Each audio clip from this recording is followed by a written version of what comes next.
Hey, hey. Jingo's going to join us soon. We are streaming.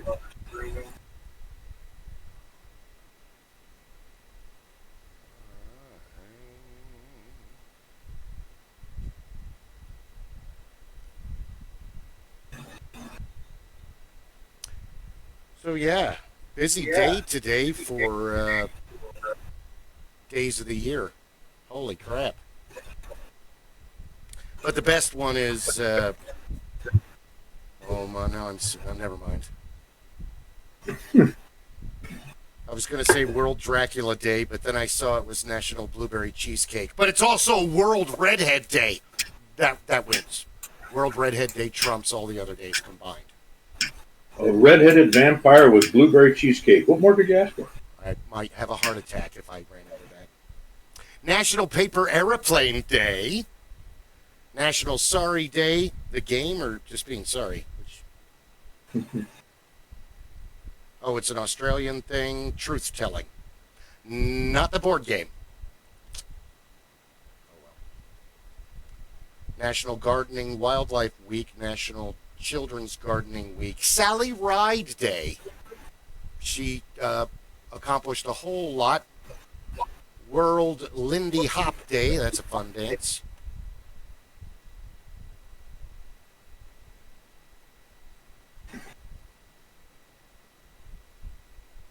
That's the American version of Morris dancing. I guess. Square dancing is the American version of it. It's also Vivid Sydney, Australia Week. There's a Couscous Festival from the 27th to the Amnesty Day, Love Your Dentist, Loomis Day, Macaroon Day, World Milk Day, World Otter Day. Oh, God, there's a lot of stuff tomorrow. Never mind. We're just going to stick with today. But yeah, Sally Ride, astronaut, scientist.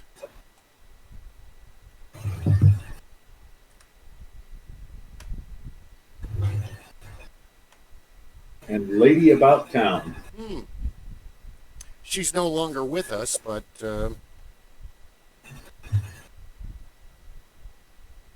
pancreatic cancer. Ouch. 2012. Yeah.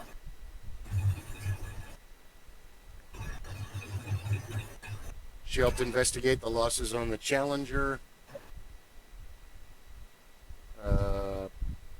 Yeah. NASA Astronaut Group 8. Right on. Right on. Well, 5:04. Hello and welcome to the Supreme Council of the Master Geeks Lodge. My name is Bill Kelly. I am Hornswoggle the Great, King of Fools, Lord of Idiots, Peasant Hero, King of the Bridge Trolls. They answer to me. Also with me tonight on the council I have... Clay, you're up. Clay, you're going to have to unmute to introduce yourself.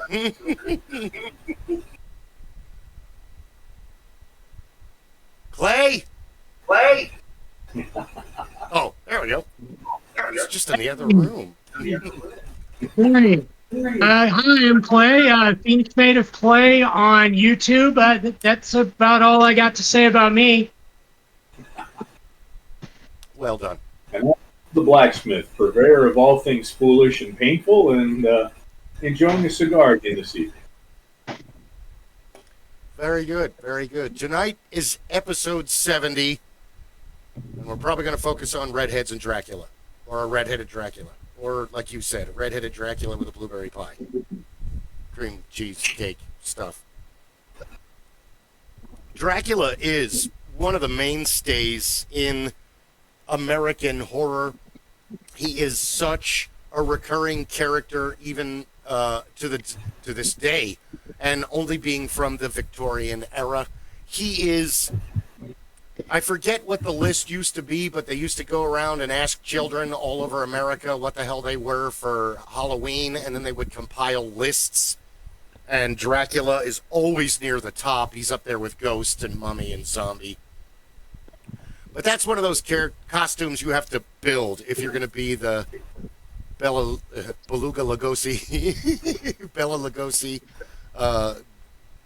Dracula character from. Is it the first movie or the second movie? The one in the 30s. I believe it's 30s. Now I gotta look. The 30s was the second film made after Nosferatu. Is Nosferatu Dracula? I mean, he's a vampire. You're right. Yeah, it's held in that same vein, but not under that same necessarily that same name. So but the character arc is the same. The earliest Dracula movie is 1931 Bela Lugosi.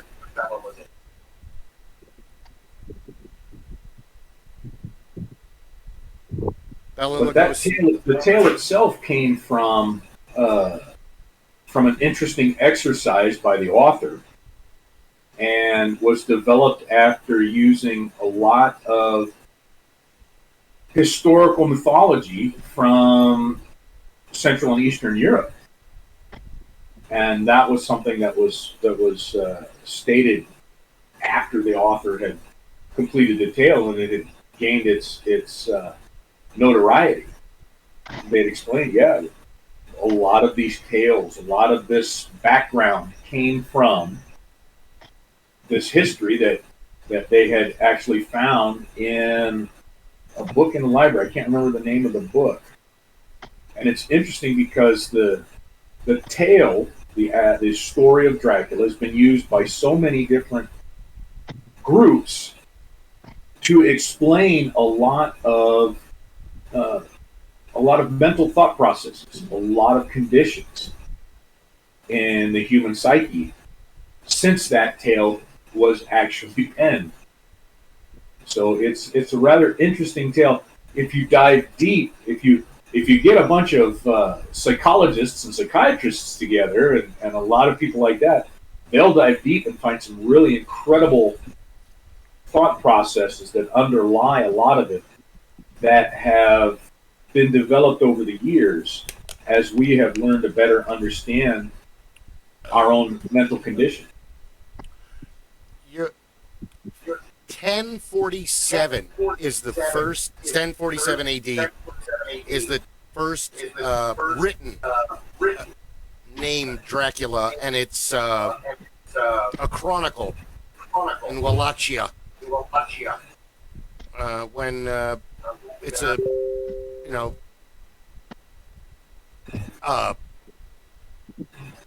an order is Dracul, the dragon.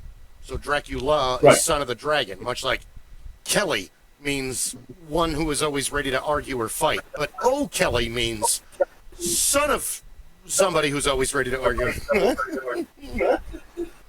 So after that, 1819, the vampire creates popular literature. John Polidori's The Vampire was published in a magazine in 1819.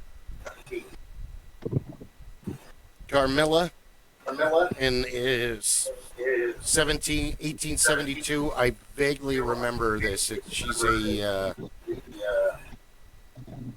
seductive female vampire from Central Europe. I barely remember it. Sorry. And then 1897 is Bram Stoker's. So Nosferatu is on the list. You're right. 1922. And then Bella in 31. Then you get into Christopher Lee. Is there anything he can't do? He would have been great as Magneto. There, I said it.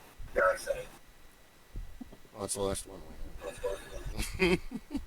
What? Not to take away from Ian McCloud. He did him. He was great. He was awesome. But Christopher Lee has that booming, deep voice that resonates. The dude's been Dracula and Sherlock Holmes. Dude, you're like English royalty in movies across the board.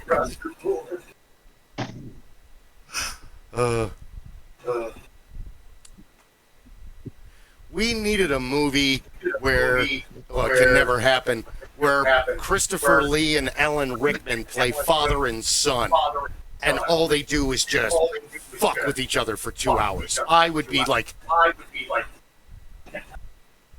just to watch that. And have them be like period, or even better, have them be like in a D&D world where they're using like magic just to screw with one another. That'd be awesome.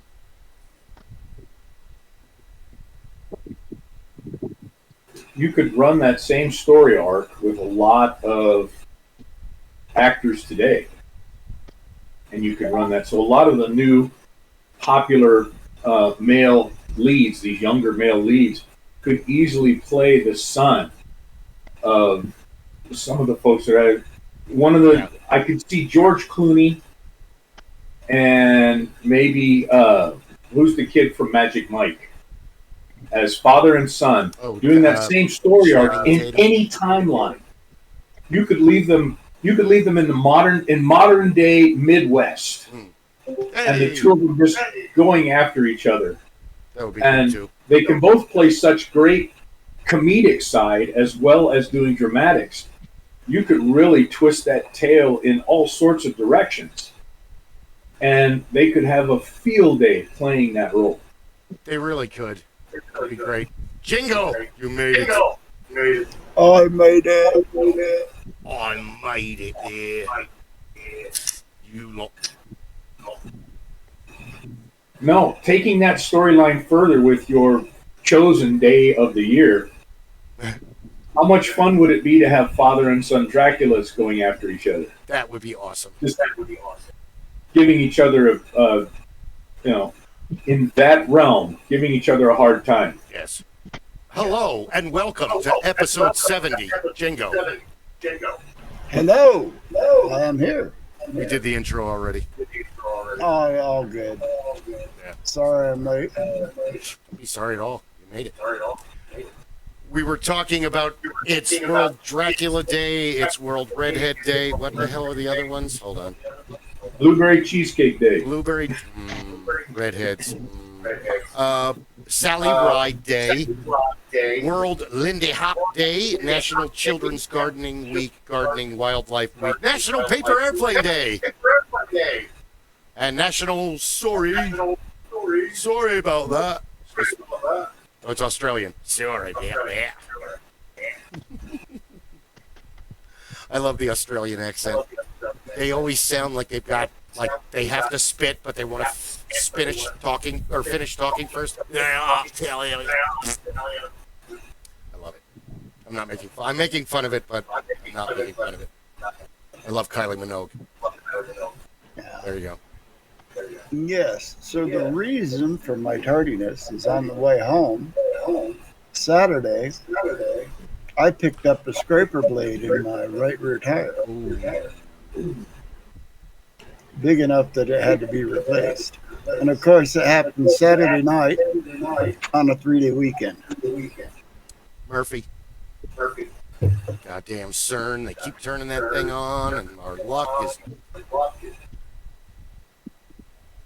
So I did what I could. I even bicycle commuted so that the wife could take the car.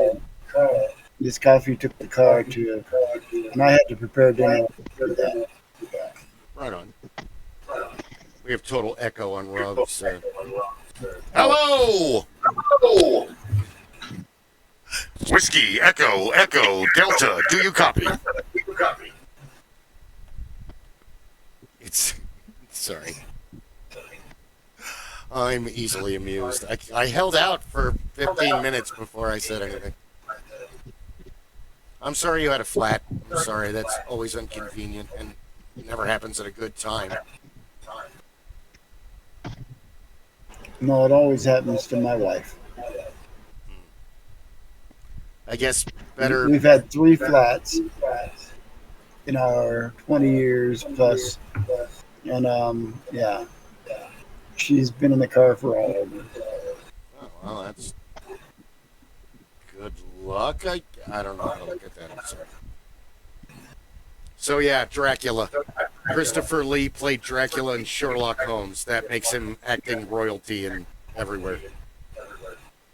And then I made the comment, wouldn't it be awesome if they were both alive and younger? You could have a movie where Christopher Lee and Alan Rickman play father and son, and they're just like out to destroy each other's careers. And let's say they're both mages in like the Forgotten Realms, and they both live in like Zentil Keep area with they're wizards of Thay. That would be awesome to watch.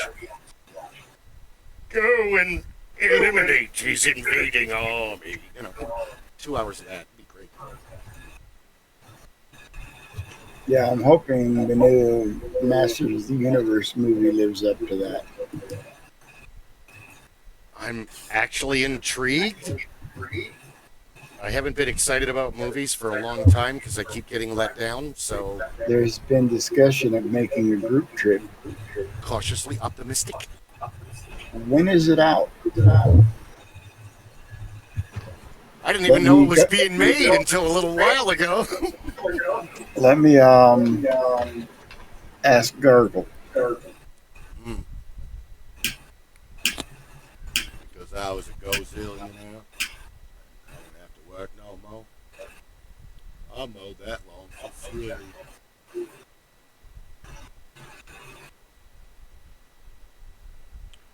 I don't need National Redhead Day anymore.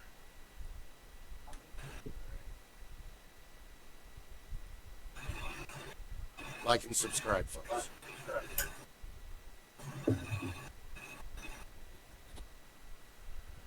Dracula has been across the board in so many different movies.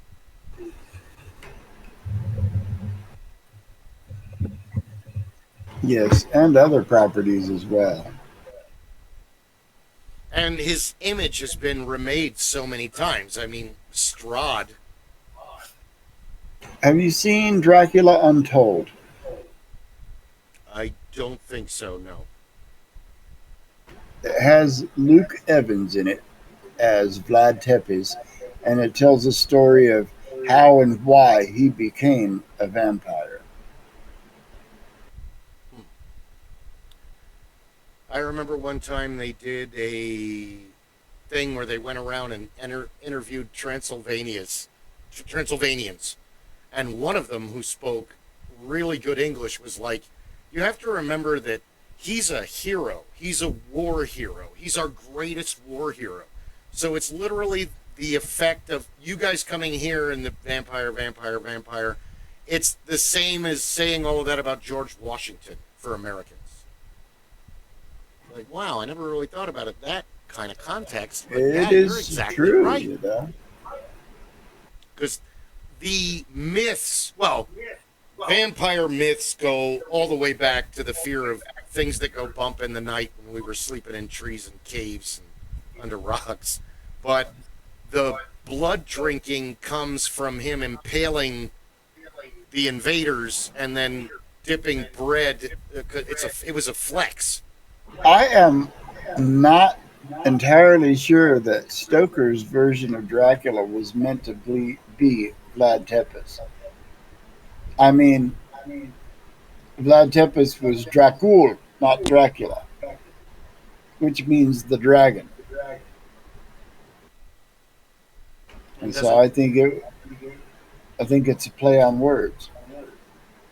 The Dracula, might have been inspired by Vlad Tepes, but I don't think he ever drew the connection that he actually was the historical figure. Everybody else does. Everybody else has made that leap. Probably because he put the speculation out there by being ambiguous. It's quite possible. But I don't think it was his intention to confirm. You want to read a really good Dracula book, there's one called The Historian. I can't spoil it, but look it up. It's a very good book. Really goes into some of the lore behind Vlad Tepes as Dracula. Because I believe that Vlad was actually called Dracula because he was the son. His father was the dragon. His father was Dracul. And his father was killed. He had been taken away to the Ottoman Turks as a child and returned to avenge his family and to avenge his homeland. And so he was always called Dracula because he was son of the dragon. But yeah, Bram Stoker had made the statements that he had read through that history, and that history had really driven some of these ideas, and he loved the tapestry that it wove, and that's why he wanted to use that, but never, you know, Vlad was never a vampire according to the history. That was all Bram Stoker's work. He did a wonderful job pulling that together. And to Bill's point, he was in his home country. He was the man that protected the lands from these invaders, and he was considered by the people to be an incredible patriot for his land, a protector of his land and his people, and the religion. But he was also considered to be quite a violent individual by all those who were on the opposite side of him throughout his life. And he did what he saw fit to protect himself, his family, his people.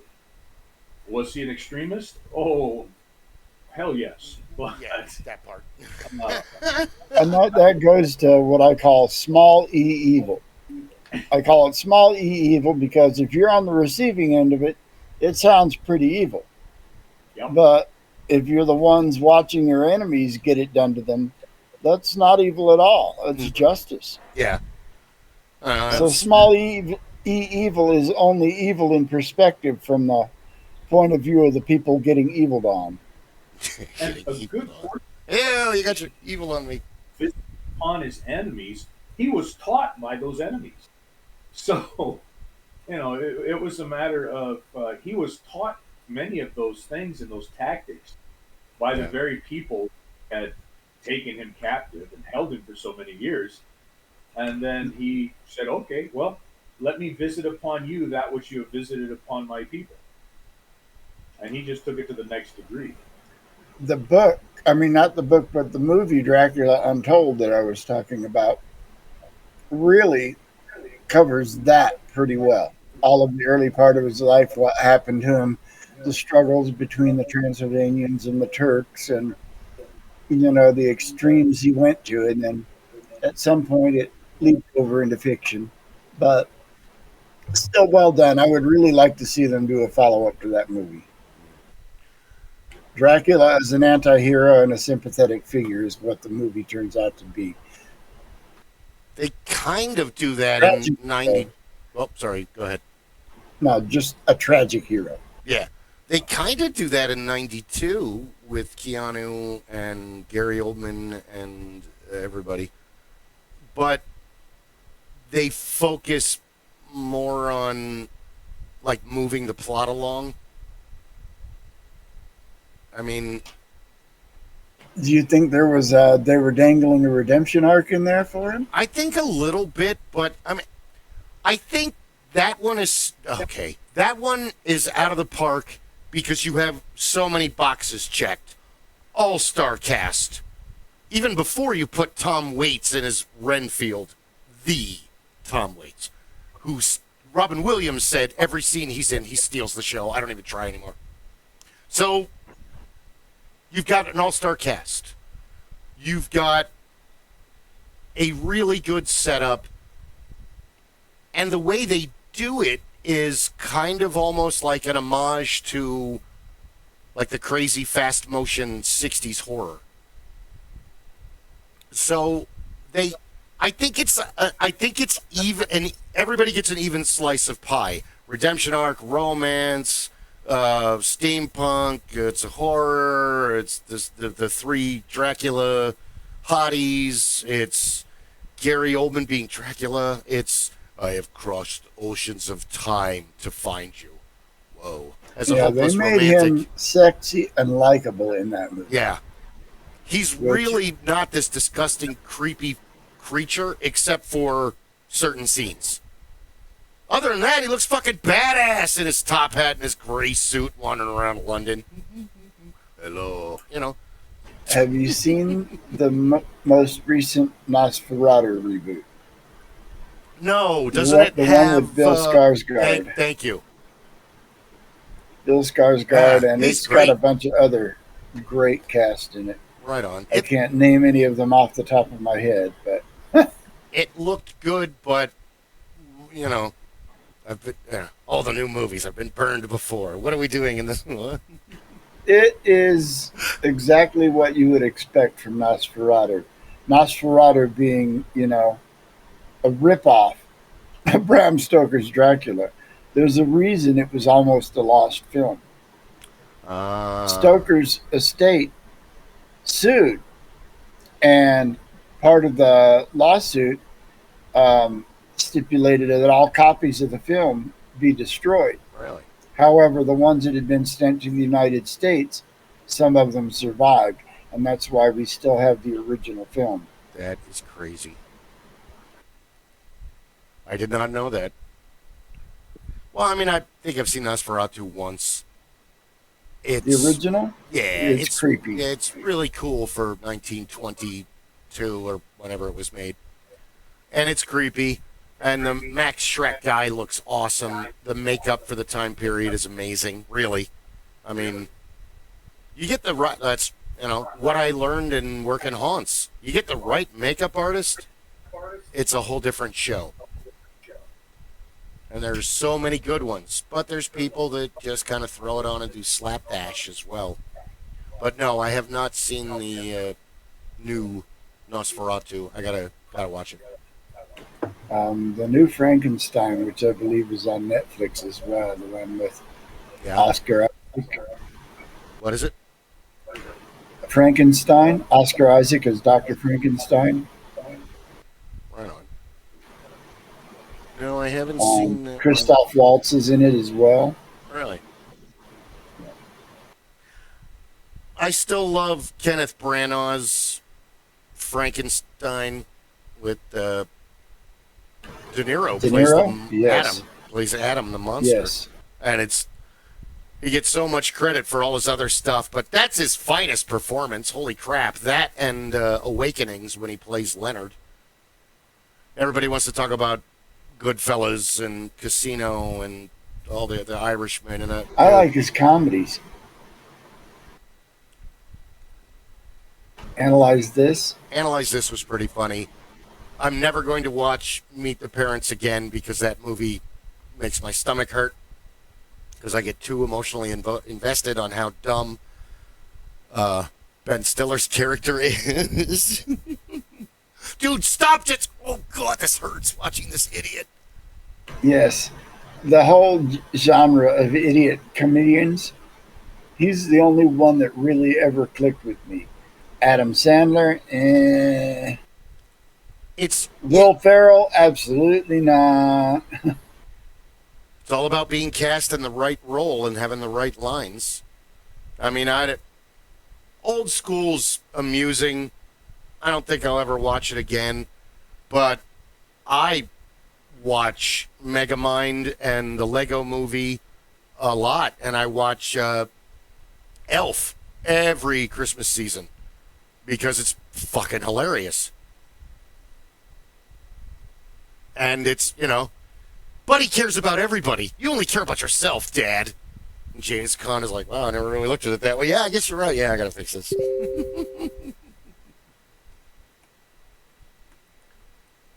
Martian Cat says Cape Fear is her favorite De Niro. That's a good one. He does Psycho really well. Yeah. Most of his characters are not playing with a full deck. Look at, what is it?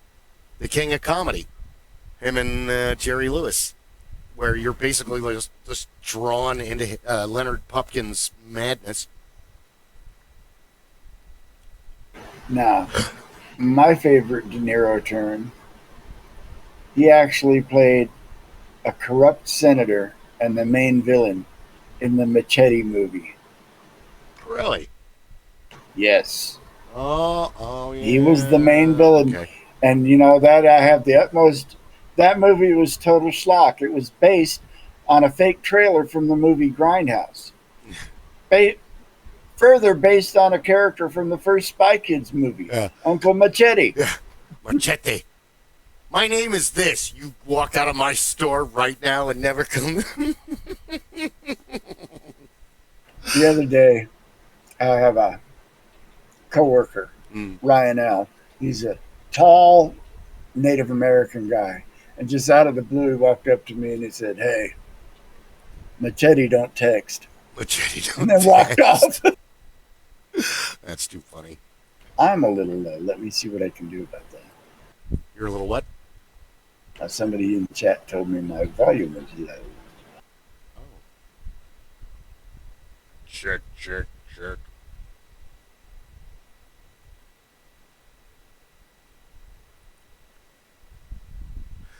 We can check the volume. We could all fart a song together if you want. Hold on, let me get some peas. Probably need some. Peas, porridge, hot. Peas, porridge, cold. You're getting a lot of background. A lot of that stuff. Is that accurate enough? Good. I had an AC unit blowing directly at me. Now I don't. There we go. It was 97 today, so understandable. That, those two, and that thing, and there's two in there. And we don't have to shovel snow. Ever. 100% pure barf. It's going to be 115 soon.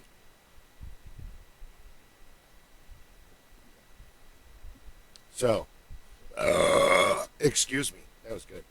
Another thing, too, is all of the tales of... Okay. We have Pecos Bill and Paul Bunyan and John Henry, and these people are based on people. Like, Pecos Bill was a sheriff, but all of the stories about Pecos Bill are these just, like, fantastic stories about his girlfriend getting sent to I remember that. Yeah. Wasn't the Pecos Bill song by Sons of the Pioneers the last musical number on Melody Time? I think so. You remember Melody Time? Right. Yeah, I think you're right. That's the one that had Bumble Boogie and a few others, really. They had a lot of great music. But Paul Bunyan is the same. He's a giant who has a big blue ox, and they made a mountain range and a lake and all this other. But there's no Paul Bunyan. You're not going to find him. There's not some crazed hill giant running around in a lumberjack outfit with a double-bladed axe singing "Where's my holder boots" and the Disney song.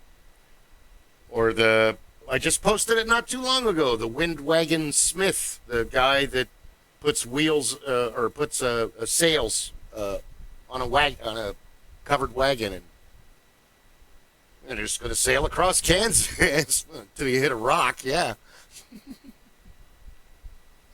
Roads of today, they're not like roads of yesterday. They said in 1870s, if you go now from Phoenix to Apache Junction, it takes you about an hour. About an hour. Yeah. If you made the same trip, I learned this at Goldfield, which is right near Apache Junction, and it was a mining town that just kind of stayed, and now they have a museum there, and it's totally interactive and totally worth the time and money to drag your unappreciative family there and take them through the entire site. But for a modern day, about an hour. If it was the 1870s, 1880s, it would take you 4 fucking hours to drive from Apache Junction to Phoenix, or back then, Pumpkinville.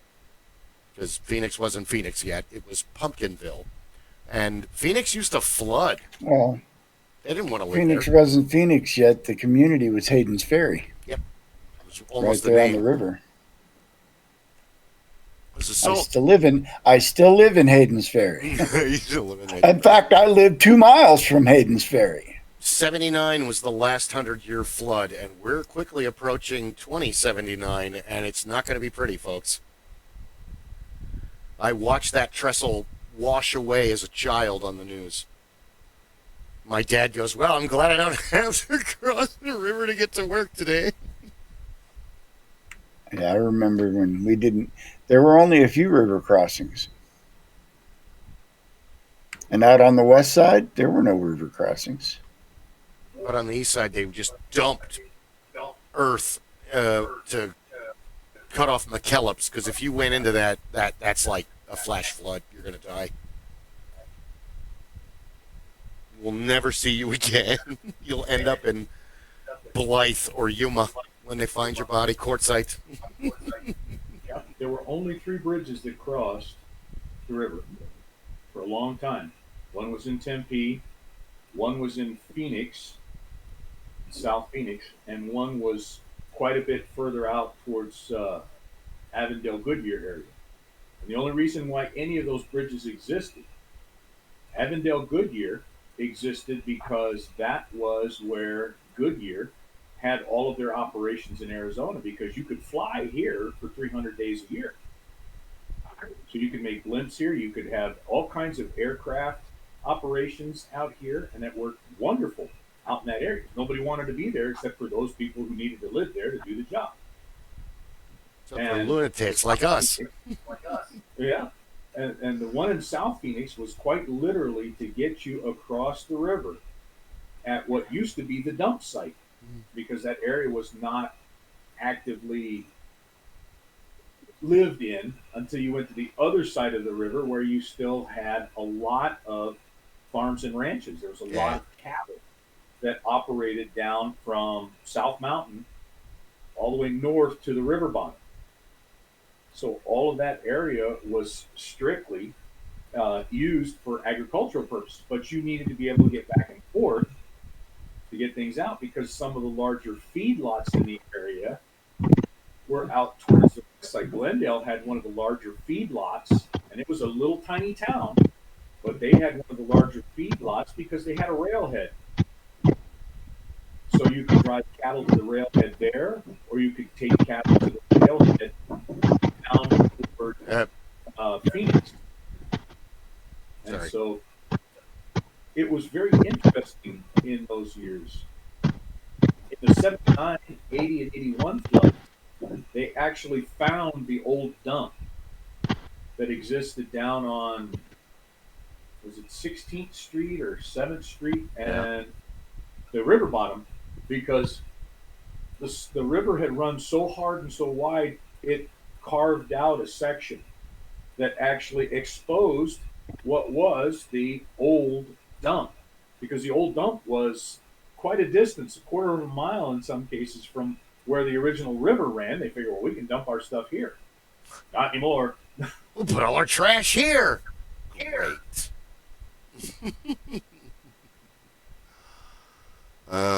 This is a weird town. That's really, it really is. You know, you were talking about McKellips in that area. That was wetlands for over a century. That was actual wetlands. And when they put the lake in place, they had to bring back the wetlands, because they found out, we caused all kinds of trouble down here because we dried out some wetlands when we put up some of the dams further up the chain. Yeah, this place has changed a lot. It's gotten huge, like just disproportionately huge. There are subdivisions where we used to go ride our mini bikes in the middle of nowhere.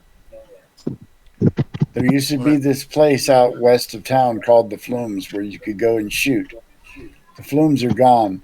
Yeah. There's a subdivision there too. I'm pretty sure of it. Your phone is very angry tonight, Clay. Good old days when the Air Force Base truly was way out west, all by its lonesome.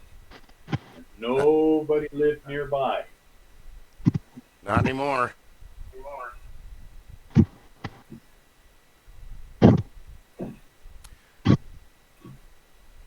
That is going to happen, though. I mean, people are going to... Phoenix is a stopping point for L.A. It always has been.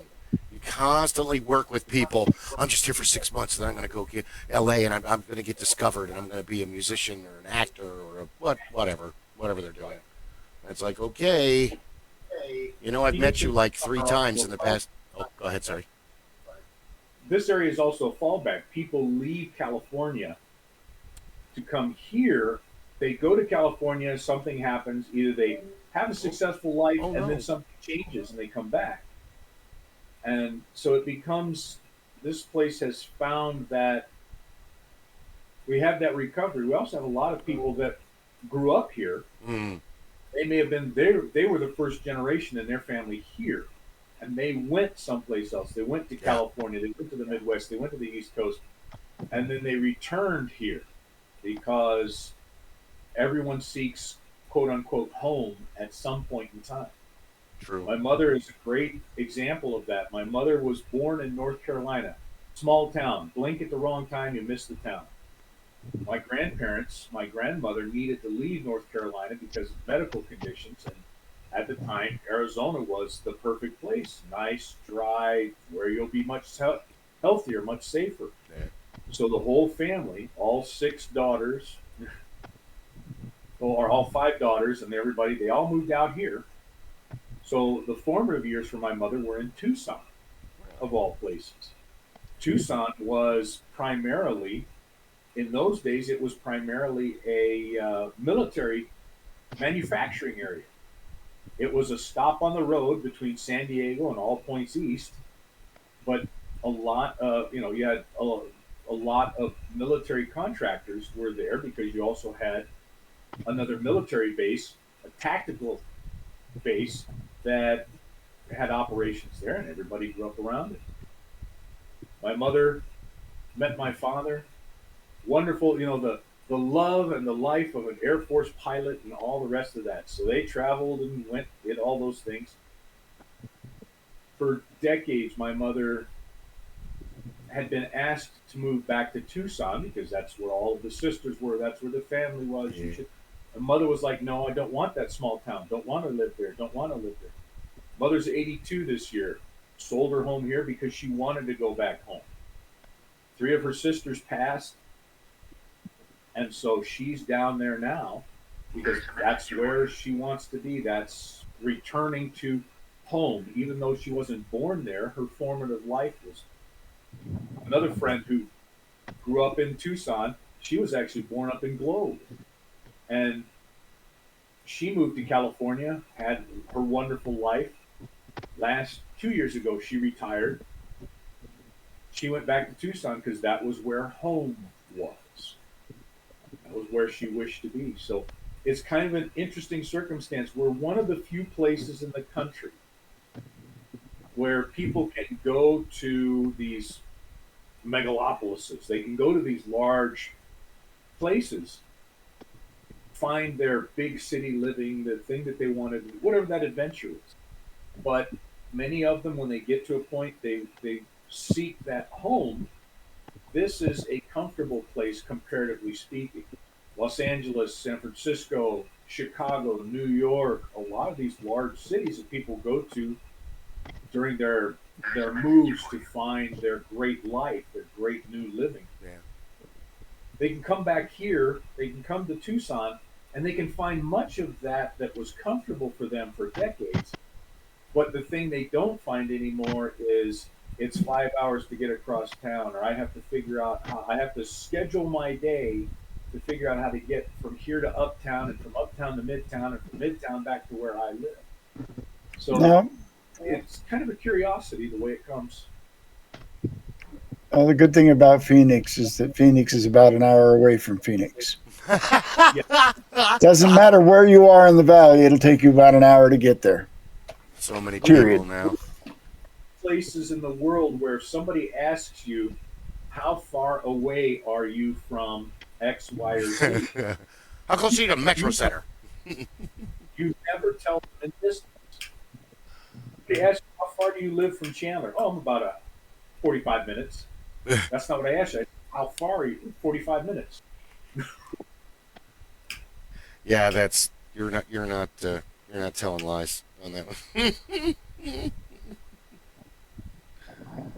Oh man. And you just live here long enough. I guess it's the same with any city. You live here long enough and you just kind of know where are you at? Mm, Oh, it'll take me to get there. yeah. And you're usually about right because without even having to do calculations, you just kind of know. Yeah. The best thing about Phoenix ever is it's a grid. And the best thing about new people that moved here, well, I have to find out what that. Well, okay, where is it? What are the cross streets? Well, it's over there. And I go, what are the cross streets? Because unless it's Grand Avenue, we're gonna know where it is.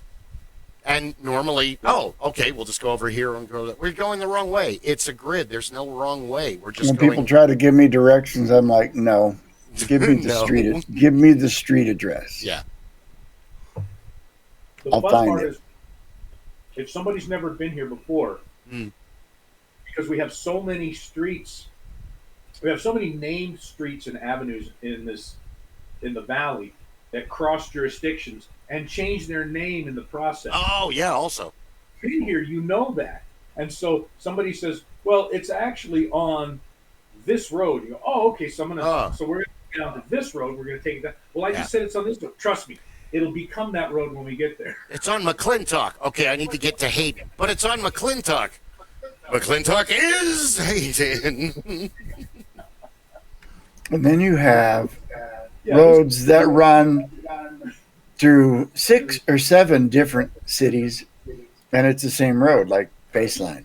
Baseline. It goes through Phoenix, Guadalupe, Tempe, Mesa, Chandler, Gilbert, and I don't know if it gets all the way out to Apache Junction or not. And I think the only reason that happened is because that was that set by the state or the county? I think, but one of the government agencies said, this is baseline. This is the baseline for all of our delineation, north and south, in your area. And so it became, okay, that's Baseline Road. Don't touch that name. That's how we now keep everything here. Never rename this road. Okay. That makes sense. That tracks. It tracks. That logic checks out. Yeah. Well, it's like McDowell Road. McDowell Road exists on the reservation and goes all the way out to the White Tanks and does not change through any of those areas. But that's another area. That one, I'm not sure the actual lineage of it. So the McDowell family, and then we had the McDowell Indians. McDowell Mountains. We have all the. My father would know. I don't remember. One day I'll get a hold of the books he has, and then I'll know.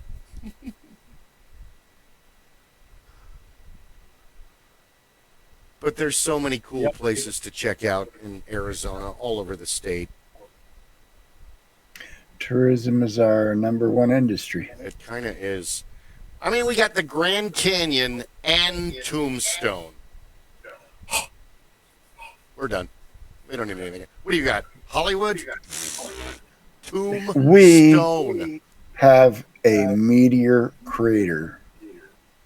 And ice caves. We have Sedona. And Native American ruins. Oh, Sedona. Oh, my God. And Oak Creek Canyon. Ooh, another spiritually charged places. What was the greatest place to go every summer? Slide Rock. Yeah, up in Sedona. For those of you in the audience that don't know about these places, Google some of them. They're amazing. We have... And share some of the amazing things from where you're from, too. Yeah, really. We have Jerome, one of the most haunted mining towns in the Southwest. Now, speaking of haunted, we have a haunted hotel right downtown. Yep. Yes, we do. And it was featured in Psycho, Yay! the original. We've had a lot of interesting characters over the decades in Arizona. I mean, you've got gunslingers. We had Wyatt Earp and the Earp brothers. The whole OK Corral thing happened in Tombstone. You've got Silver King and Two Arrows and all of these other places where, I mean... We've got hundreds of lost places in Arizona. Places where there were towns long before the state was a state. these were of a going concern, and they have vanished in 125, 130 years, where it's very little record. They call them boom towns. Well, yeah. Now, Pop up around a mining industry or something and stay till it's depleted and then drive and go away. Oh, yeah. So many areas where you had, and the secondary, so you had a lot of the cattle ranching and the sheep ranching and things like that, because you knew you had a large, to Rob's point, you had a large boom town that was maybe 30, 40 miles away. But now I have all of this land here where I can raise cattle because those people are going to want beef. I can raise sheep because those people are going to want to eat lamb. I have the capacity Pigs. to do it. When the boomtown goes away and you don't have any manner of transporting this herd at the proper time, hundreds of miles necessarily, to get them to a place where you can sell them. It was easy if I could go 40 miles or 60 miles with a herd and I knew that I could sell that herd. Those long cattle drives in Arizona were not quite the same as what you saw in Montana and Wyoming and even Texas. It didn't happen. We didn't have a lot of these great areas where it's the desert is unforgiving. Understand is traveling north from the valley up to what would be called winter range is an extraordinary battle because you're climbing 3,000 feet, 4,000 feet, very short order through some very rough country to get to your north pasture, your winter or your summer range, and that is a depleting effort on a herd of cattle, especially in that rough country.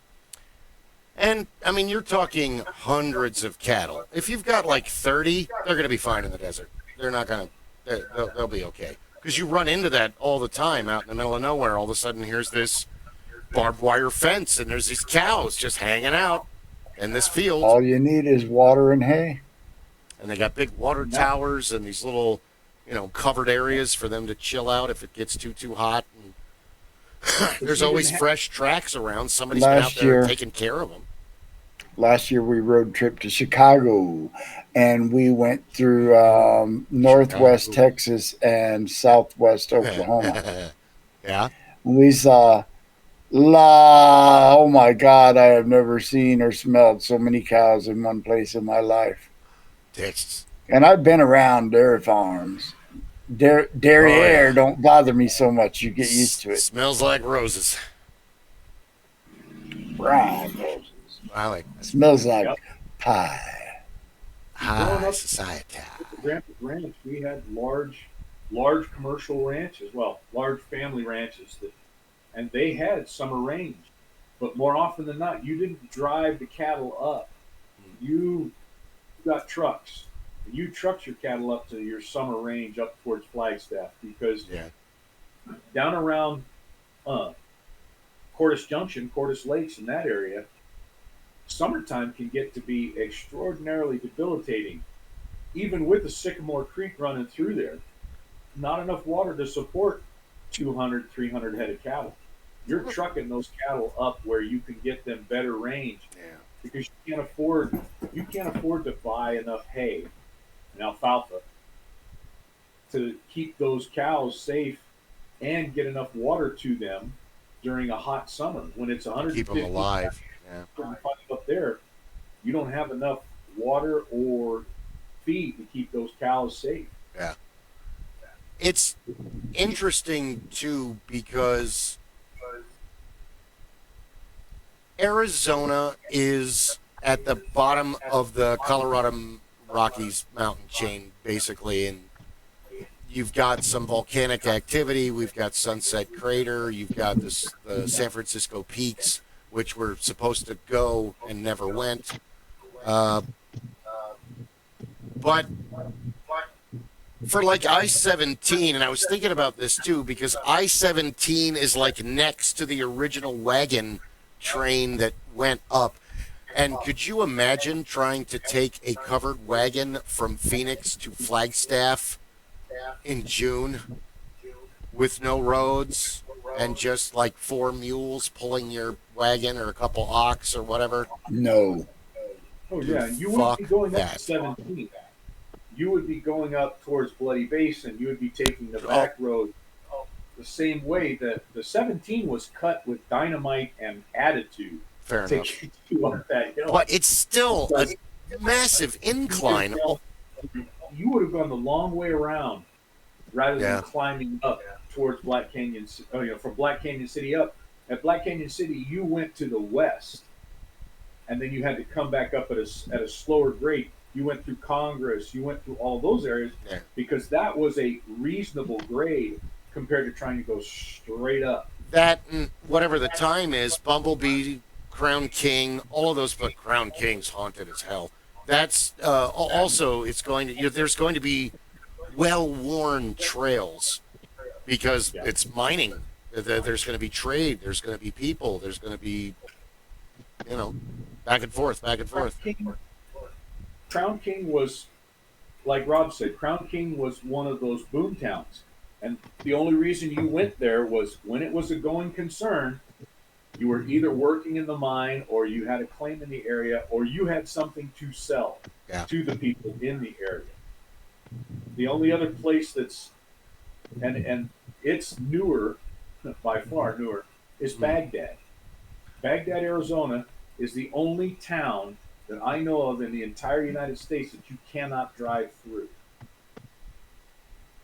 Because at one end of town is the mine, and it's a strip mine. So if you to try and drive through it, you end up in a great big hole. And Baghdad's in the far southeast of the state, right? Down near Douglas. Yeah, it's not up here. It's at a higher elevation, and it's in the lower portion of the state, and it's a destination. You need to be going there. You're not going to go there to get someplace else. Oh no, it's we're wrong. It's in Yavapai. It's up north. Oh, okay. Because I've seen some of the when I was very young, we took a road trip It's a copper mine south and saw some of the open pit mines. They're colossal. They are extraordinary, and they have been a going concern for very well. Now many of them have been going concern for 100 years. Lava Being in my chat says you can't drive through Mackinac Island either because they don't allow you to take your car out onto that island. Yeah. Good to know. Keep driving till your feet get wet, then back up. Hey, you've gone too far. You better back it up. Use your bicycle, horse and buggy. Would not bring that animal on the bus. Our friend Dave, the one that worked at the Renaissance Festival, for a while would go seasonally up to Mackinac Island, and he would drive a great big wagon with like draft. It had 2 draft horses pulling it. It was that big of a wagon. He was a bus driver. Yeah, he was the bus driver. Pretty much. We've invited Dave. That would actually be cool. We've invited Dave to be on the show several times. He's busy. I think. I don't know. He has a life unlike us. There you go. This is my life. This is my life. Choosing it for other people. There's a lot. There's more. Well, you can't drive on the boardwalk in West Wildwood, New Jersey, because it's on top of a pier. They have like ramps that they move all the stuff up. Other places you can. And there are parts of there's always parts of every downtown that you can't drive on. Lava Being says in Mackinac Island, the one exception is they actually have a fire truck. Oh, well, that's okay. You need that. No bucket brigade? No bucket brigade. That's how arguments start. Use your left hand. Oh, just God, give me the bucket. Shut off.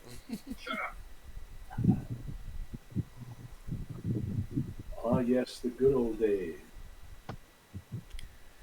When they hid the fire plug and let the house burn down so they could loot it.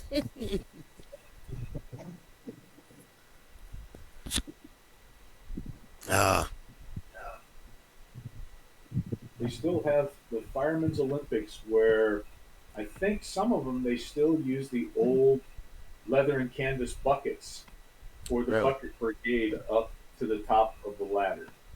Dang. That used to be so much fun to watch the guys practice for and then go out and compete. That's why I would never mess with firemen. Oh, These are people that would willingly run into a building that they don't live in while it's on fire. You don't mess with people. That's a different breed of people. And I utmost respect for anybody that would do that. Yes, we are all crazy here. And the same with the police. They're doing a job that I can't do. Utmost respect. Yeah. And even just doing security is hard. Because you're only there because there's a problem. You're only there because someone acted badly. You're only there to play detective because everybody lies. And then Depends on what level of security. If you're actual security and, get to carry, your pepper spray and a billy club and maybe a taser or a gun, yeah. But if you're courtesy patrol, I've got a badge and a radio. I'm going to call for more help. And the cops. No, thank you. That sucked. Well, the problem was that, last Tapatio clips, the majority of the calls came in two forms: drunken guest or crazy homeless person. And the problem is that it's kind of sad because we're at the top of a mountain. Whether you came from the north, whether you came from the south or the east, which meant walking through a desert preserve filled with javelina and snakes and scorpions and coyotes and all manner of other hell. Tapatio Cliffs is the one up at 7th Street, right? You had to climb up the mountain to get here. Yeah, it's right on the top in the right between North Mountain Park and isn't that Squaw Peak Park on the other side of it?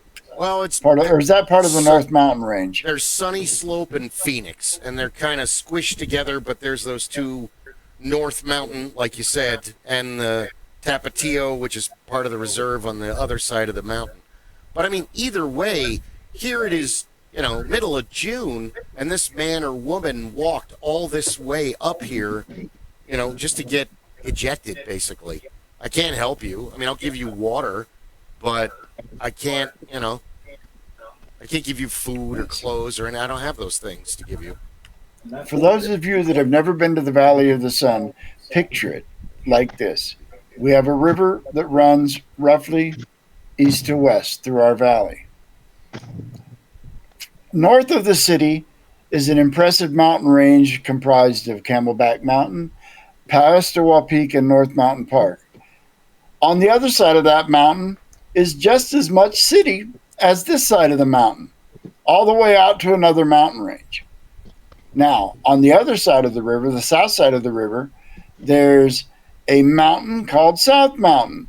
It is the largest municipal park in the United States because it stretches some 20 or 30 miles, and it is a mountain.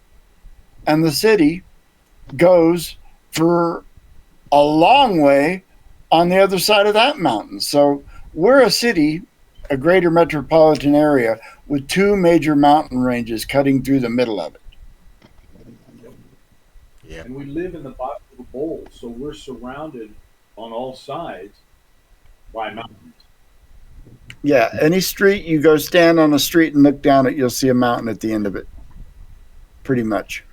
Which was weird when I drove through Kansas and, it's just flat. There's no mountains. Yeah, we went through Kansas and some of Missouri and, Arkansas. Miles and miles of miles and miles. Nebraska, and it isn't until, Illinois that stuff starts to get Crazy You again. start to see trees. Well, there were trees. Yeah, they just weren't as common as I thought they would be. Whereas when you're in Colorado, coming up the way you go to the 40 in New Mexico, and then you go north, and it's like, that's a huge mountain, and it just keeps getting bigger as you go north. It just keeps We getting must bigger. be close to that. No, you're still an hour away from that. It's not big yet. Now I need you to zoom back out, and there's an even bigger monster in the Lovecraftian. Yeah, there's always a bigger fish. There's always a bigger mountain in Colorado. So that was Yep. interesting for how fantastically bizarre it is in just a small part of America. Well, it's small to us, but to people in Europe, it's like, it took you 5 fucking hours to get there? Oh, yeah, actually, yeah, I forgot all about that. And that was at 85 miles an hour. Yeah. It was a great trip. Nebraska's weird. Well, I mean, it's like Paul used to say. He's like, you guys are spoiled because America's so big. It's nothing for you to go, oh, yeah, it's only 2 hours to Flagstaff. Oh, yeah, it's only 2 hours to Tucson. It's only 6 hours to the border. You want to go to Nogales or Tijuana? Chula Vista? It's only 6 hours to L.A., only about 6.5 to the beach. So you're kind of like you were saying, Phoenix is an hour from Phoenix, and that's kind of how you look at stuff here, because everything Lava Being asks, how many states can you travel 9 to 10 hours and still be in the same state? Texas. I would say Texas, Arizona, Alaska. Utah, Colorado, Alaska. New Mexico, depending on where you're driving. Yeah. Yeah. The western states are big compared to back east. I don't know where you're located, Lava Being. Yeah. When California. Oh, go ahead. You go up to the California's northeast of the long. United States, then it's 30 minutes blinking. You missed Rhode Island. We better hurry up if we're going to make it to Philadelphia to New Jersey from somebody from out here. It's only a half an hour. That's. I live going in to New Mesa. York and I commute by train to Washington, D.C. Oh, jeez. Mind-boggling. How long did that take? Like A couple of hours. 2 hours each way? I have no idea. Yeah. I can't fathom it. Well, yeah, where Paul used to say, oh, you just hop on the boat train and go to France, and then you could just go anywhere you want. Once you get into France, you can get on any train and go to any country. Huh, never thought of it that way. I guess you're right. Yeah. I can do that here. I can go to any country I want to in the United States just by driving for multiple hours. Because when you get there, they all speak different than you do anyway.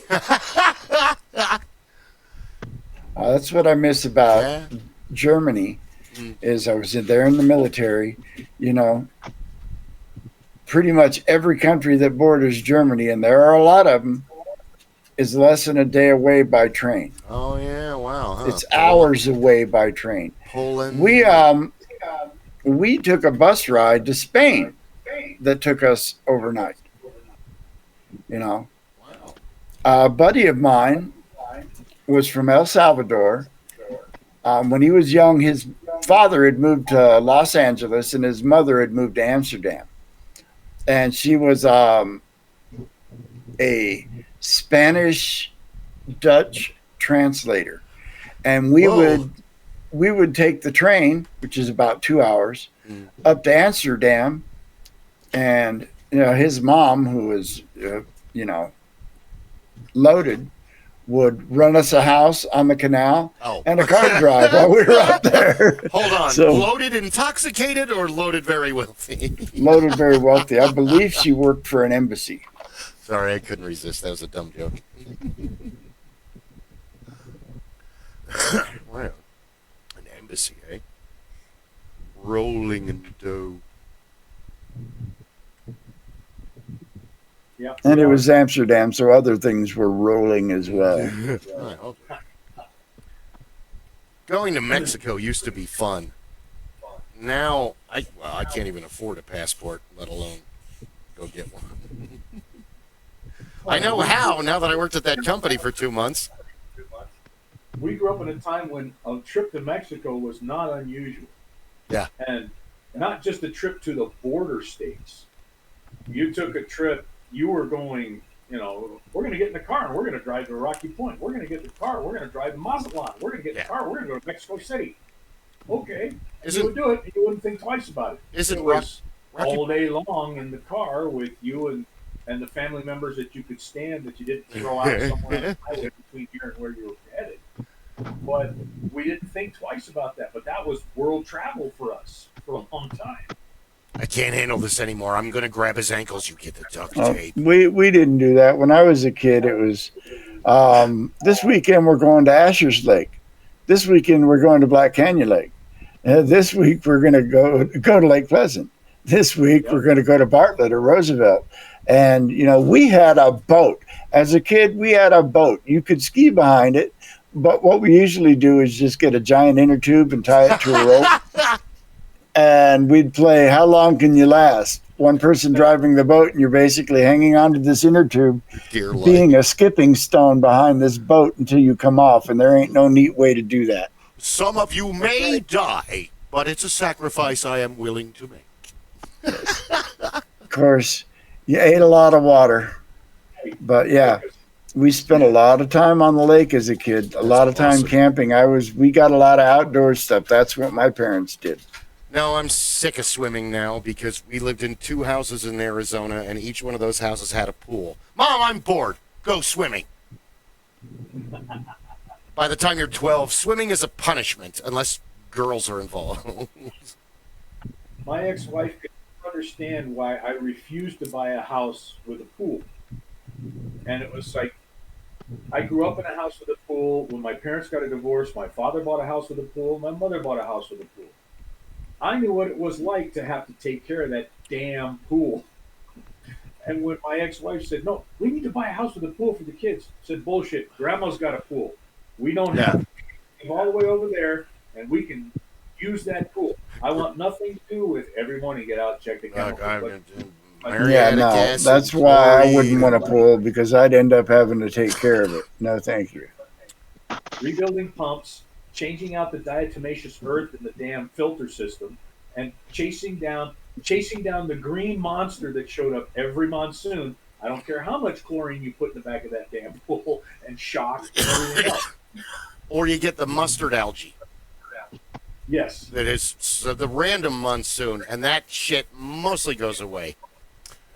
Oh no, there's a prairie dog in the skimmer again. Great. Yep. Or Mom's house, because she was living out there by Scottsdale, and she was out by Scottsdale and Chase, so she was not that far from the reservation for FEMA. And so she had her backyard was a wildlife refuge. So she had quails that lived in there. She had hawks that would come when the quails were hiding. She had coyotes that would try and get after the cottontails that lived in the area. And the cottontails lived underneath the trees that were in the corner. And then of course she had the little field mice that were there. She had raccoons the last couple of years that showed up. And the raccoons would bring more of the coyotes. And it just got I'd get a phone call from Mom each season. How do I get rid of the raccoons? You don't. She's going to come out. Oh, hon, what do I do about the coyotes in the backyard? Do you want to borrow Finner for the weekend? No, that's okay. He'll take care of Coyotes won't eat much. Just your kittens. And I've seen coyotes on the corner of Southern and Mill, right near my house.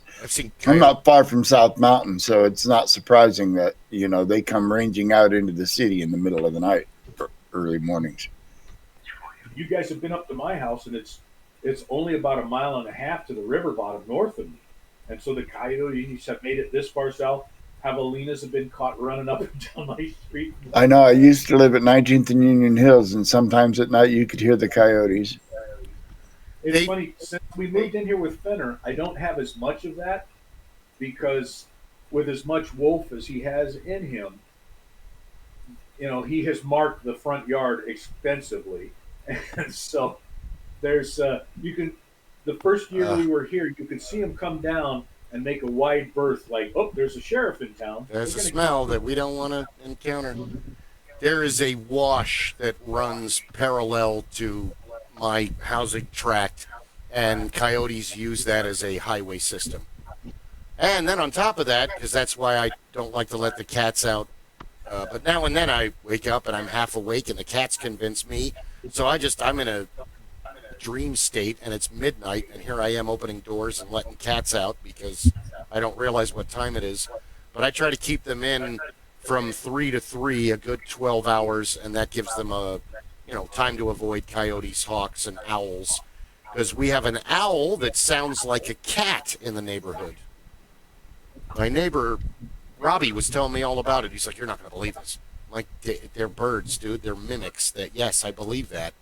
I mean, the noise just like a cat. We put the light on it and everywhere, and it had ripped up a cat in its claws, and it was yelling at us. And We encountered an owl a while back.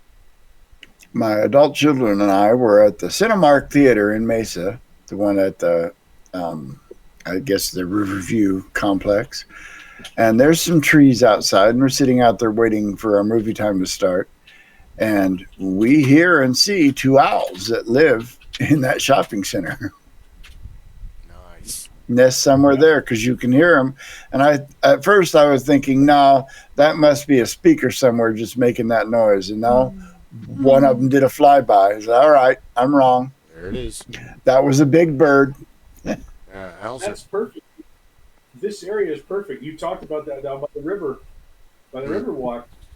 They can live in that area very comfortably, and they have a wonderful range of area where they can find little cottontails and little field mice and anything else that Neighborhood I saw dogs. grounds. I see all kinds of critters on my bike ride in the morning because there's a trail that runs along Tempe Town Lake, and then, west from there, beyond the lake to where there's just dry river bottom, and critters come up out of the river bottom and cross the trail. I've seen squirrels and cottontails so far. I haven't seen anything bigger yet, but I would imagine that there are probably some coyotes down in the river bottom somewhere. 20 years I've ago. ridden those trails to the north of the lake on the north side. But years ago, I had been doing some mountain biking, and early in the morning, we came across a couple of little, I would have said bobcat or lynx or something, and coming along, and I catch it out of the side of my eye, and I hit the brakes, and the buddy I'm with is like, "What? I don't want to get between him and whatever he's looking for breakfast. I'm going to wait right here."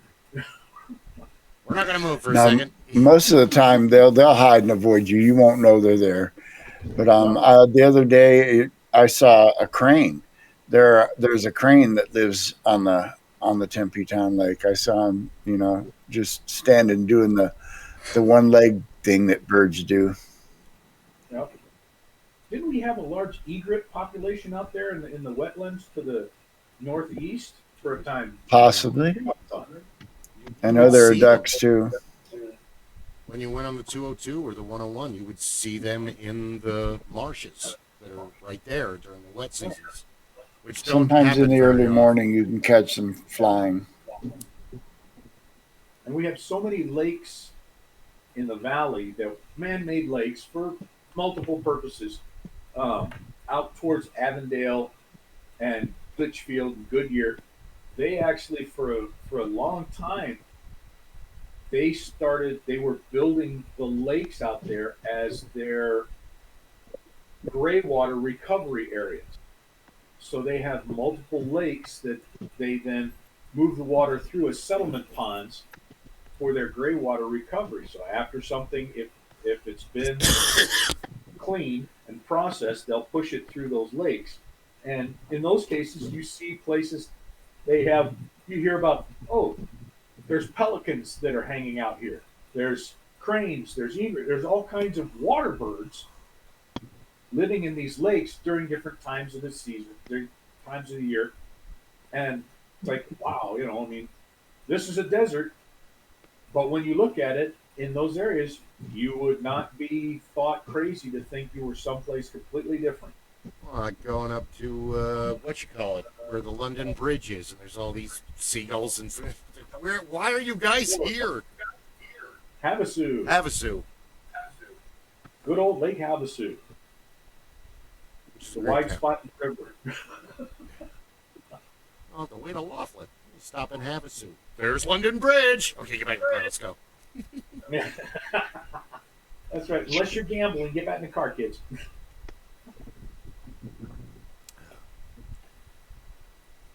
There is so much to see all over the world. You probably couldn't even see all of the attractions on the entire planet in one lifetime because there's just so many. Aren't there enough restaurants in New York that you could go out to eat for like 57 years? What is one of the most unique places you have been? Me? Karcher Caverns. Grand Canyon. Sedona. They're unique. They're awesome.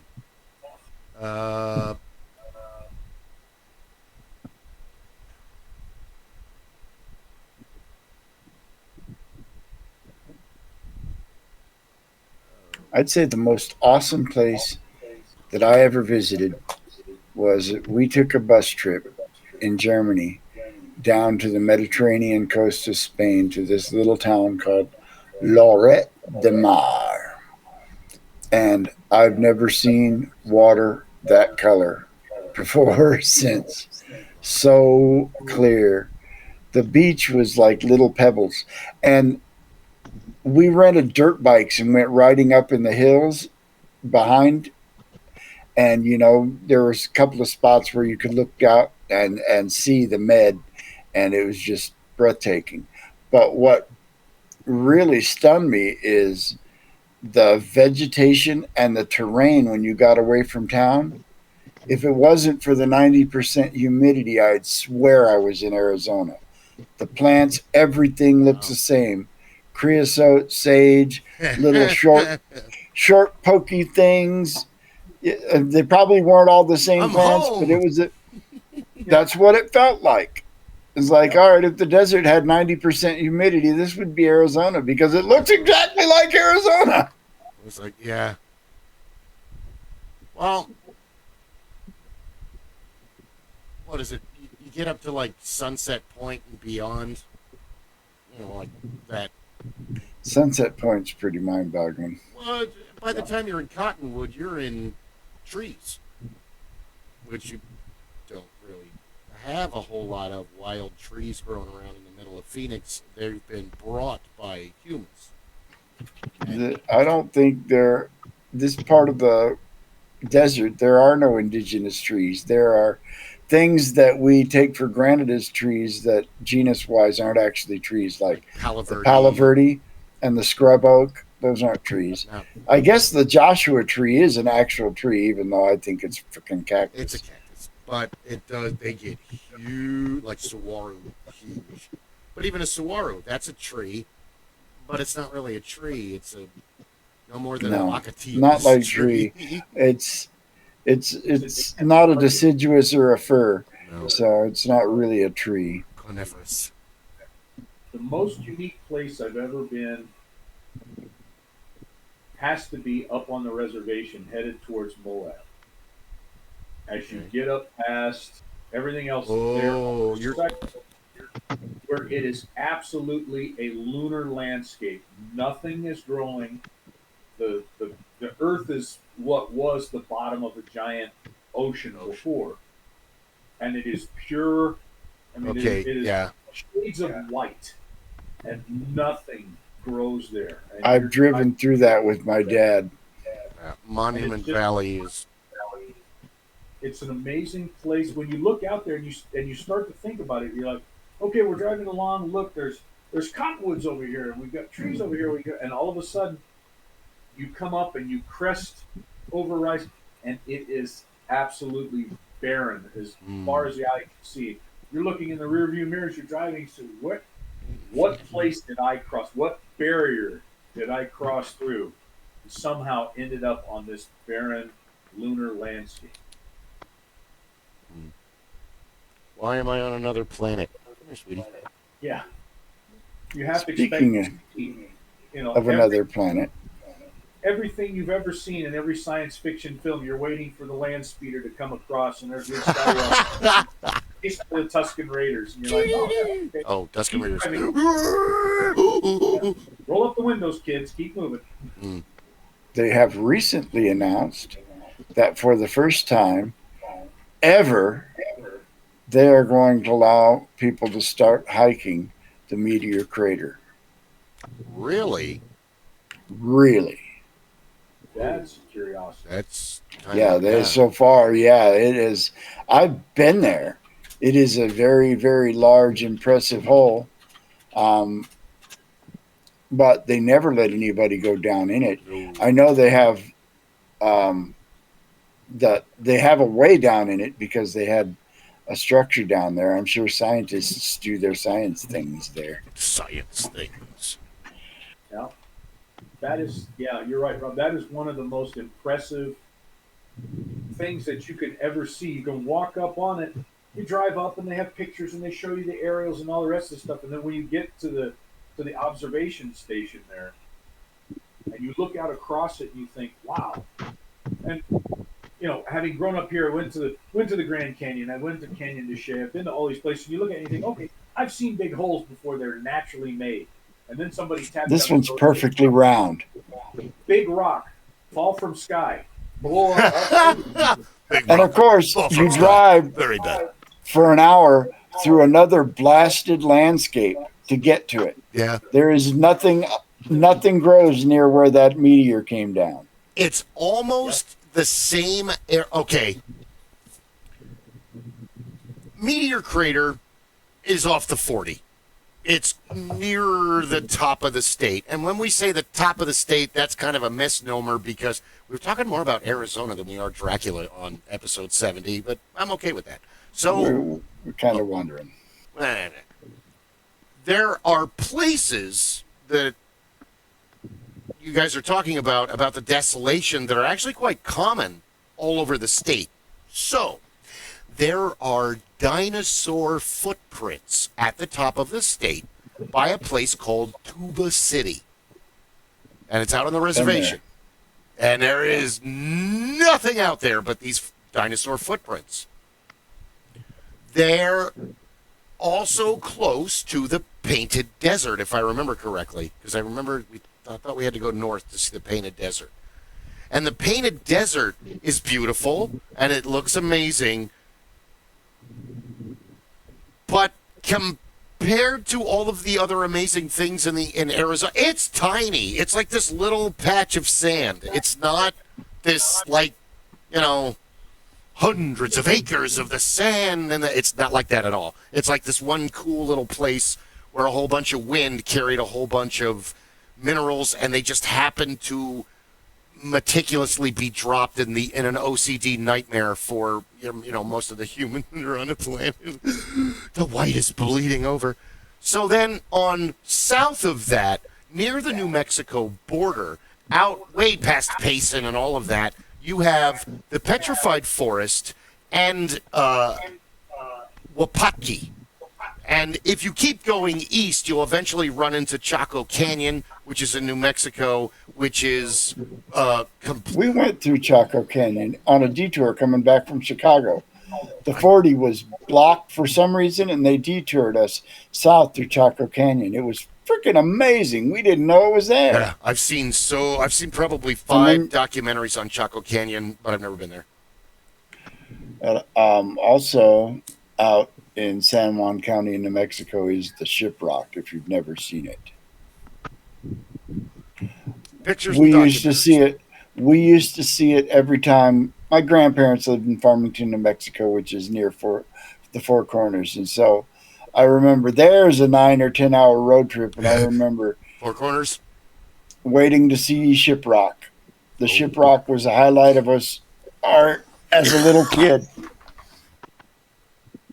Well, Wapatki is really neat because most of it looks like Tuzigut or Batatakin or other Native American ruins, other Indian ruins that are around the state, Casa Grande and Pueblo Grande. But the difference in Wapatki is they found evidence that there was a huge Mesoamerican influence.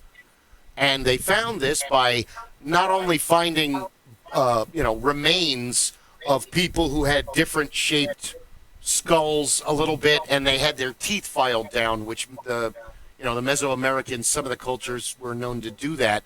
They had rubber. They had like macaw birds, like tropical birds, like the big green and red and blue and yellow ones you see in movies and stuff. And they had I can't remember the name of it. It's lost in my mind. And they play the game in Road to El Dorado for where. Pelote. Is that what it's called? Pelote? Yes, pelote. You can't touch the ball with your hands. You have to hit it with your ass or your knees or your feet. Or And- your head. And or it's your a head. hard rubber ball. Yeah, it's not. They found several balls and they found the ring that they would play the game in connected to the ruins. And they found Yeah, the other- ring was up on the wall and mounted vertically. Yep. And so getting the ball through the ring was very challenging. Yep. And if it was an official ceremonial match, the losing team usually got sacrificed. Mm. But out in Wapatki, in the petrified forest, it's desolate out there. It looks like pictures of Mars. Yep. Arizona is another planet. Big portions of it. Petrified forest is pretty fucking cool because here's this giant rock, and the more you look at it, you're like, huh, that really is a tree from millions and millions of years ago. And they're huge. Some of them are just massive. Yeah, it's not just little bits and pieces all over. Huge sections of fallen tree that were covered and Huh. petrified. It's like the size of a single wide. Yeah. Look at Airstream. And it's protected. You're not allowed to bring any of that stuff home. Oh God, no! They'll kill you. They really will. They'll fine you and yell at you a lot. What else is there? You might anger a Native American god. Yeah, you never know. You don't want to piss them off. But Totikin's neat. That's up near the Grand Canyon, which the Grand Canyon, dude, it's 7 miles down and 7 miles up on the other side. It's a 14-mile jog. My stepdad, years ago, he did it twice. He did the rim to rim. And, this is a guy that in his 40s decided he was going to start doing marathons. Wow. In his late 50s, he decided, I'm going to do the rim to rim. It's like, Dad, you're insane. No, going to do it. Gotta I know do it. you're going to do it. I'm just telling you you're insane. You need to I know know that. you're gonna do it. And he did it twice. It's like, okay. He went with my ex-uncle and a bunch of guys, that were friends of my dad. Mm. And my ex-uncle decided to tag along. And long story short, my ex-uncle was very lucky that he returned. Guys, I can do this. I'm the best. And he took like 2 1-liter bottles of water with him. That's it? Stepdad's carrying a full pack because he knew he was doing the rim. He's carrying water. He had planned out all the water spots. When they got down to the bottom, they refilled and they went up the other side. And here's my ex. I know I'm good. I'm the best at all of this stuff. Sure you are, And cowboy. To the day he died, my stepdad was like, "Yep, I really should have just kind of bumped him off on the way down the south." Oops! Yeah. Roll for initiative. Oh, you failed. And then wait for the coyote puff when he hits the bottom. That's right. We don't know what happened. I Joke. guess he didn't lace up his boots quite. Or the coyote-shaped hole in the ground where he hit. Joke's on you. He had the Acme bat suit in his backpack. Yeah, because that works so well. Oh my God, I miss Chuck Jones so much. The world is not the same now that he's long gone. Him, Mr. Rogers, and Jim Henson. The world is a sadder place because they're gone. Yeah. Seeing a road runner, even 40 years later, still always like, wow, it's like the in between the dinosaur and the bird. And they don't do anything. They just kind of run through your yard and eat bugs and lizards and small mammals and birds, whatever they can get their hands on. And they're kind of solitary. They don't like hang out in a group. Because with quail, you'll hear them first. Yes. Fun fact, coyotes can run faster than roadrunners. Oh, hell yeah, by a mile. That whole cartoon is a lie. All of it. But it doesn't matter because, dude, Tom and Jerry would have been dead in the 3rd episode. Cats are just way better hunters than they are victims of cartoon violence. I fucking hate you. Yeah, but Tom has a bad case of the dumb. Yeah.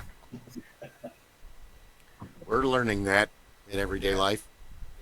But yeah, that whole thing it's all a lie. There was never, coyotes can totally, if a coyote, first of all, there's like no meat on a roadrunner. It's all feathers and tail. And it's, second of all, they're kind of a pain in the ass because they're mostly on the ground, but they can kind of like hover fly like a quail if they have to. Oh, they can fly. Yeah. Yeah. Not for like great distances like a duck or a goose or sparrow. But they can. Coyotes, if you Coyotes see can't one fly, coyote, no, but if you see one coyote, chances are he's not entirely alone. No. I saw a video a couple years ago of this coyote. It was taken from somebody's ring cam. Comes into this cul-de-sac, and there's this dog in the front yard, and the coyote's like dancing around, playing. I'm in heat. Check it out. No, the coyote's playing like he's trying to get the dog to play with him, and what that coyote is going to do is going to lure that dog down around the corner where his buddies are waiting, and then that dog's going to be a snack. Yep. Yeah. And there's never just one. We're talking about. If there is, he won't be a threat. No, that's why we always had multiple dogs at the ranch, and all of our dogs were always German Shepherd and something else. They were always large. The one that really had the field day with the coyotes, though, was I had an Akita pit mix. Whoa. And he was typical of both Akita and Pit because he was very quiet. He didn't bark unless he had to or he wanted to give warning of something. And at night, Grandpa used to love to have Odo around because Odo would sit at the front door and be very calm until something got into the yard. And Odo could sense it. And up there, it was no moon, it was pitch black. Mm. And Odo would be laying by the front door, and all of a sudden you see his ears perk, and he would get into a low crouch in front of the door. Grandpa would just walk over, open the front door, and if Odo gave a little growl, Grandpa would open up that front screen door. Odo was off like a shot, and there would be no sound until you heard either coyotes or javelinas heading out of the yard because Odo was doing his thing. And then the yakety sax music started. One night we actually were sitting there and Grandpa we heard the sound of, it had to have been a smaller mountain lion, but we heard the sound of a mountain lion giving that loud mountain lion howl and snarl like it had been caught. Odo had gotten out there and snuck up on that little bastard, and that cat left the yard pretty damn fast. Odo came back in just kind of trotting with that crossover trot as he walked in. I did it. I did my job. He's a good boy. I'm a good boy. Yeah, that cat didn't want none of that business. He always got all kinds of goodies after he did his job. So Grandpa loved having Odo around. He's like, this is my idiot dog. This is Muscle. Guess what he's good at? He's the one that went after the Brahma bull in the front pasture in the middle of the day. Because cows weren't supposed to be in the pasture. Or in front of the house. They weren't supposed to be in front of the house. And this Brahma just come walking up. And we're outside. And this is why we knew it wasn't it wasn't a vicious animal. It was a cow because Oda was barking and snarling and just pitching a fit. And that was the day that Grandpa had to grab the bull by its nose. Because when it turned around to walk away, Odo was like, "Don't turn your back on me," ran up and whipped him. I'm not done insulting you. Stand there. That's funny. Hey, some dogs are barely breathing and not very bright at all and have a complete empty skull. Some dogs are very intelligent. They're observers. We had They're one dog growing up, Pippi. She was half beagle and half Basenji, which is an African rat hunting dog. Yep. Yes. African Basenjis. Yes. So she was wiry, but loud with Beagle. She was wiry, very, very, very smart dog. And absolutely dedicated to killing mice. I saw her. Absolutely dedicated. We had mice one summer, and she saw one run into a corner in the kitchen that led out into the laundry room. And because she saw the mouse there, she sat all night in that spot and didn't move, waiting for that mouse to come back. Waiting for another one. Oh. Yes. Oh. And she was very smart. I miss that dog. She's the kind of dog that if she woke you up in the middle of the night, putting her nose in your ear, you better get up because otherwise she was going to leave you a present. Okay, hurry up. Let's go. Dad, it's time. That was before my parents Okay. installed the dog door and they could just do it themselves. Back when you had to get up. I do enjoy the cat flap in the winter months, but during the summer months, I have it closed because there's no plastic part that flaps. It's just open or it's closed.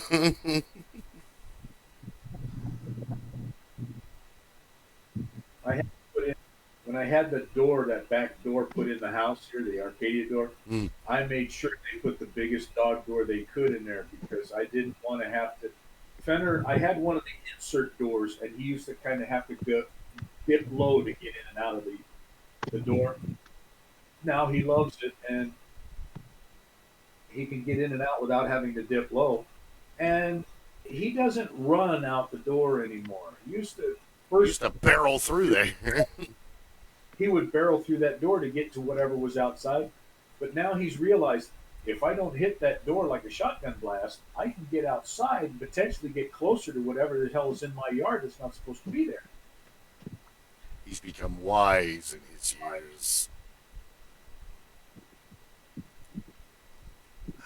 I always figured if I ever had that kind of a door, I would want to get the biggest one possible. If they could do one where I could buy a tractor trailer mud flap, I'd put that in there because I figure that's probably the best security system ever. Anybody jumps over your back door and they looks at that, they're going to wonder what the hell comes in and out that door.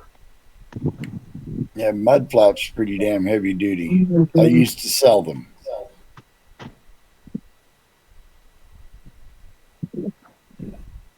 They're not as flappy as you think they are.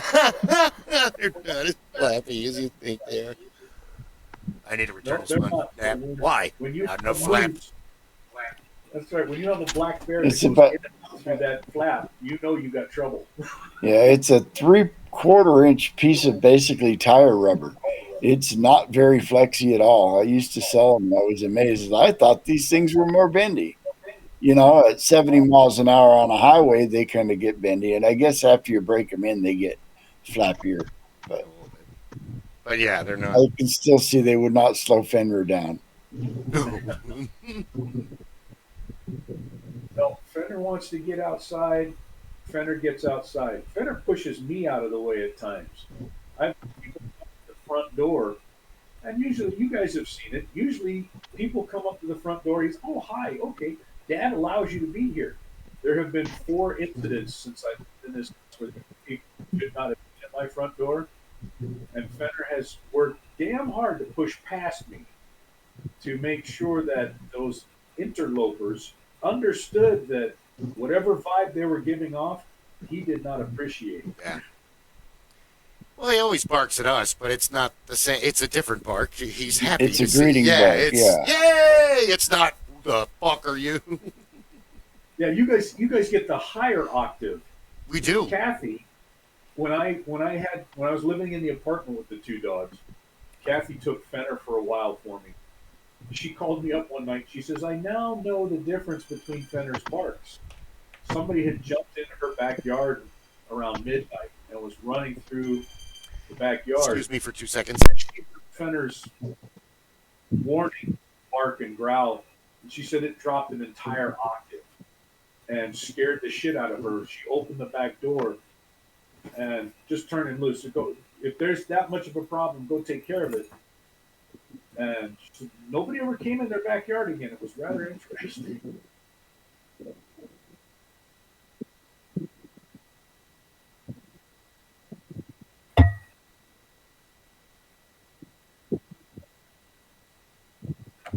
So, back to Dracula. You know what's funny with Dracula? There's a brother in Lodge who is he's an academic. He's taught finance and history and things for decades. But one of the things that he did was he looked at the horror genre from historical and a Masonic viewpoint, and he did this incredible education about Dracula, Bram Stoker, and many of the Masonic ideas that got picked up into the tale. It was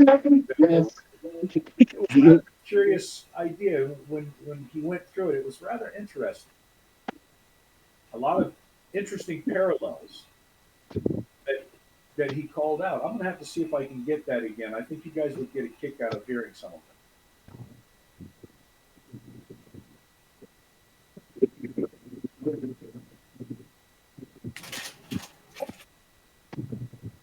You look entirely too happy, Ben. Sorry about that, guys. My neighbor was checking in to make sure that everything was okay. We sold a car, and the guy came to finally pick it up. But I didn't tell any of my neighbors that a tow truck was coming to get it, so they thought it was like being repossessed or stolen. It's like, no, he bought it. Oops. Good looking out, neighbor. Thank you very much. I really appreciate it, but no, everything's fine. He bought it 2 days ago, Clay, and then he just had to get a hold of his buddy with the tow truck today. So we've been waiting. I love my neighbors. I get lots of stuff. This is happening. Okay, it's all right.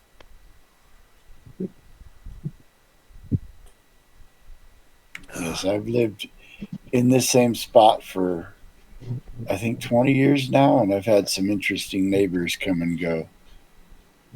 The most interesting was Doug. Doug, moved in, and Doug's hobby was smoking meat. And so that's all he did was he sat on his porch and tended his smoker. And he'd always, every day I'd be getting that. Hey. Yeah, you got to try some of this. Tell me what you think. Oh, okay. If I must. Oh, I miss Doug, yes. I remember one day I'm sitting here and he says, "Hey, I've got some pork ribs, smoking. Do you want some later?" And I'm like, "Pork ribs? Hell yeah." And so I turn and told Coffee, and I think my daughter was over visiting at the time. It's like, "Doug's going to bring us some pork ribs later." And they were both like, "Pork? Yeah." Well, that changed when I walked through the room with a plate full of steaming hot smoked pork. It's like, "Oh, what do you got there?" Nothing. Yes, who's hungry now? Now who's hungry, you little opportunistic But I miss, one of the best things he ever did was he smoked a pastrami, a whole pastrami. Really? And he smoked a corned beef. Pastrami on rye and corned beef. These are wonderful meats. How is this prosciutto?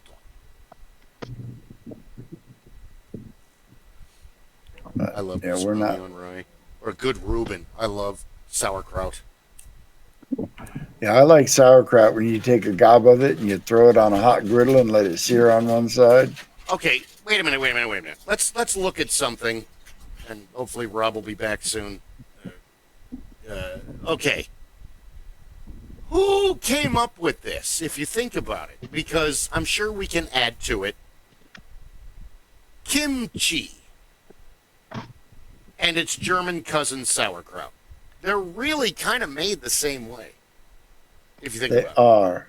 If you But think kimchi is a lot more pungent and spicy about it. because I think it's cured for a lot longer. I have never gotten past the smell of kimchi to actually try it. Kimchi's good. I'll give it that. It's, like you said, at first it's... Why is everybody calling me today when I'm either at work or... You know, my phone... Clay lives with me. My phone never fucking rings. And now when I'm in the middle of doing something... So, kimchi is made by the spices, and it's also cabbage, is it not? It is. If I remember correctly, because it's been 30 years since I've eaten this stuff. It's cabbage that's been buried in the ground. Yeah, they put it in a mayonnaise jar and they bury it for a year or a half, like the balut or whatever.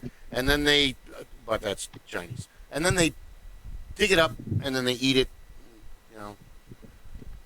But then sauerkraut is almost the same thing. So who came up with pickling first? Because you only call them pickles after the cucumbers are done. You don't call them I think pickles.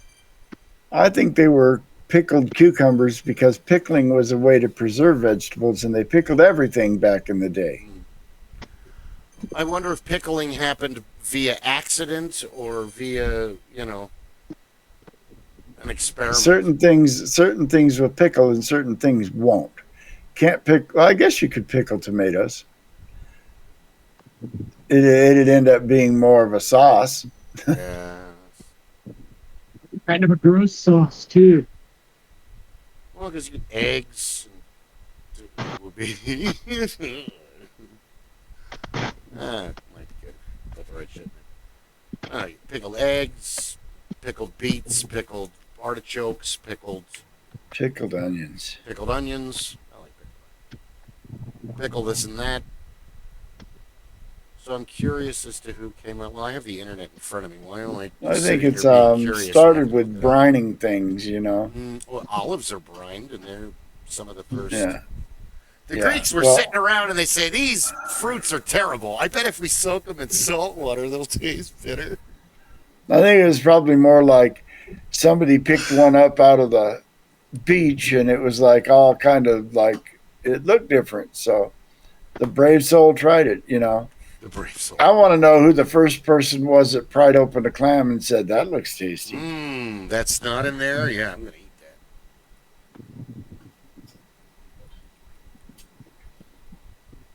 Was that Indiana Jones line? No thanks. I had bugs for lunch.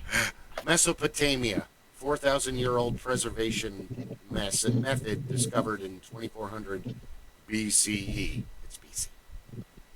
Initially developed to prevent, like you said, food spoilage before refrigeration. Things were pickled, or they were salted, or they were smoked. True. The story Or they were behind brined. pickles, the history and tradition. Welcome to the pickle episode. We're discussing Dracula and pickles. Oh, great. You forgot the pickles. Ah. And there's my ride.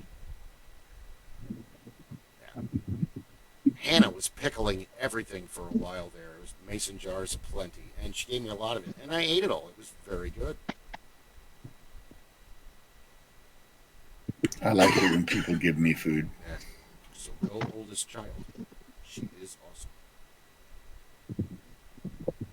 The history of pickling in America. First, we grab some Americans, and then some frying.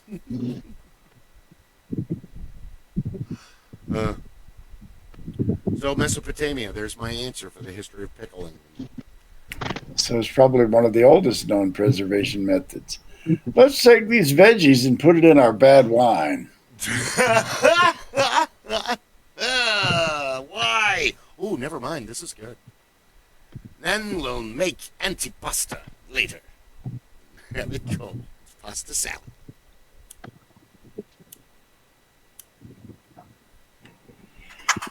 They say cultivation was what stopped man from, being nomadic and becoming settled. And the first thing they cultivated were grains, Well, ostensibly for beer. even though Time Machine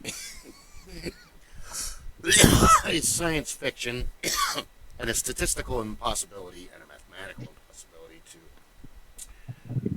it would be great to go back 15,000 years to challenge all of those theories, because Göbekli Tepe kind of puts a kink in the did civilization spawn farming or did farming spawn civilization argument. Because right behind that you have prostitution and about 24 other careers. I'd like to think it was beer. They discovered that grains could be made into beer, and so they started cultivating grain to make beer. And of course, you started cultivating it, now you stick around. The oldest beer was discovered at burial sites. Several burial sites that predate, Stonehenge and things like that. So I have a feeling, because so much of our history is lost, but we've been watching animals eat bad fruit for 200,000 years, and something fantastically happened in our biology, according to mitochondrial DNA research, where as soon as we came out of the trees and started eating the fruit at the bottom of trees, our bodies used to absorb so much ethanol, which is the the whole breaking down process of everything. But when we started consuming it a lot by watching the animals and watching them get fucked up and do goofy stuff, we started going to town. Like every tree was a nightclub, the way they made it sound. And we increased our ability to metabolize that ethanol by about 40% over the course of,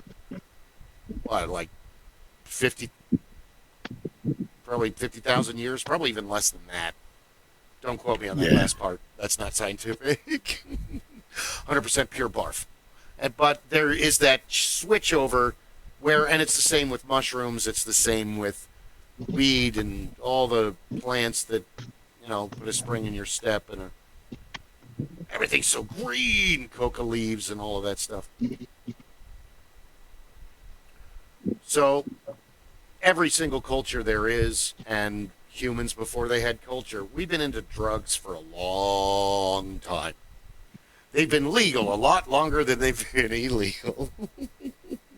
True. Nobody arrested anybody for weed in 1925. I don't know how much truth of this story is actual truth, but I was told that the main reason marijuana was made illegal in the first place is that it competed as hemp with the cotton industry and the nylon and trade. As what? And the nylon trade. Yes. Well, this was back before nylon was invented. It was the tobacco trade. Big tobacco and big cotton lobbied to have basically their competitors' crop made illegal because hemp is a better fiber than cotton. All the way around. And you can eat it. You can't really eat cotton. It's super gross. And you can't eat tobacco either. Yeah, well, you can, but you won't like it. You're not going to Live And, long. tobacco is, you know, tobacco and weed, same kind of thing, but one is way worse than the other. I guess maybe depends on your opinion, but one is way more highly addictive and destructive than the other. Yeah. Well, it also depends on your own addictive personality, I believe, because, I mean, unless you're my dad, you're not having a cigar, like, all day long. But, I mean, you meet those people, and I smoke 3 packs a day. You should stop or cut down, maybe. That's not... I mean, I'm into extreme life, but, dude, you're going to die. And I haven't smoked cigarettes in over 10 years, and I really don't have any... Today I made the joke, because I finally finished this test. It took me like 20 tries, because I just couldn't get it right. Sometimes you just hit a wall. That and this way of training is... I'm out of my comfort zone, because I'm an excellent mimic, whether it's doing voices or remembering beats or something like that, or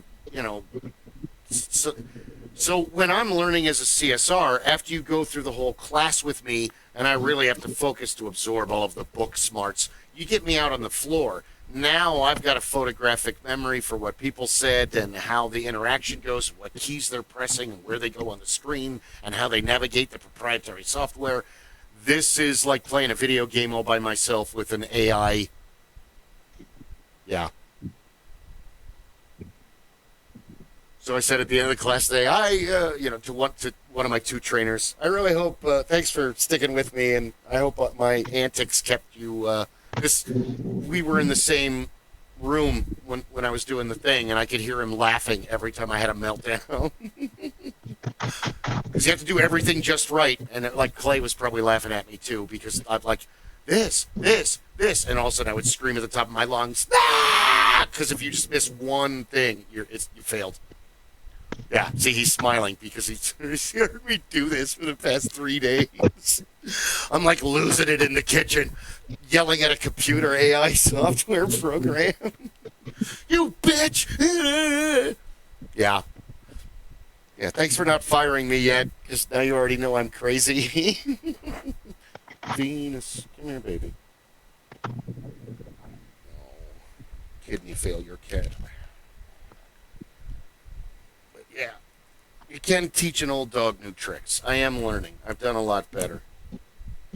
Okay, you don't want the treats? Fine. So I saw her walk away with a hook in her tail, so she was just happy that they're down there. She'll be back. She just likes to make me do things. That cat has been making me open doors, and you don't want to do it. You just want me to do it for you. Fine. She will come in here, cry to me. I'll have to walk all the way to the other end of the house and open the closet door in my bedroom so she can be in the closet all by herself, away from all the other kids. You were a pain in the ass human in your last life, I can tell. Do this for me. Okay. Oh, no, thank you. Cats. Gotta love them. I twitch. If everything's cool, it's fantastic. If there's a problem, it sucks. That's cats. So, I mean, it is what it is, yeah. The upside to cats over dogs is, cats, other than, being needed to be petted, are way lower maintenance than dogs. Yeah. Dogs have to have time to romp and burn up energy. Cats, otherwise, they'll romp your house. Yeah. Cats have moods. Dogs need a job. I need a job. I need to do something. Where your cat, like you said, I could want an hour of petting in the morning, but the rest of the day they just want to hang out, just be next to you, just kind of, and then they're gonna go take a 3-hour nap, and then they come back, and then. So it's depends on the frequency of what's going on in their life.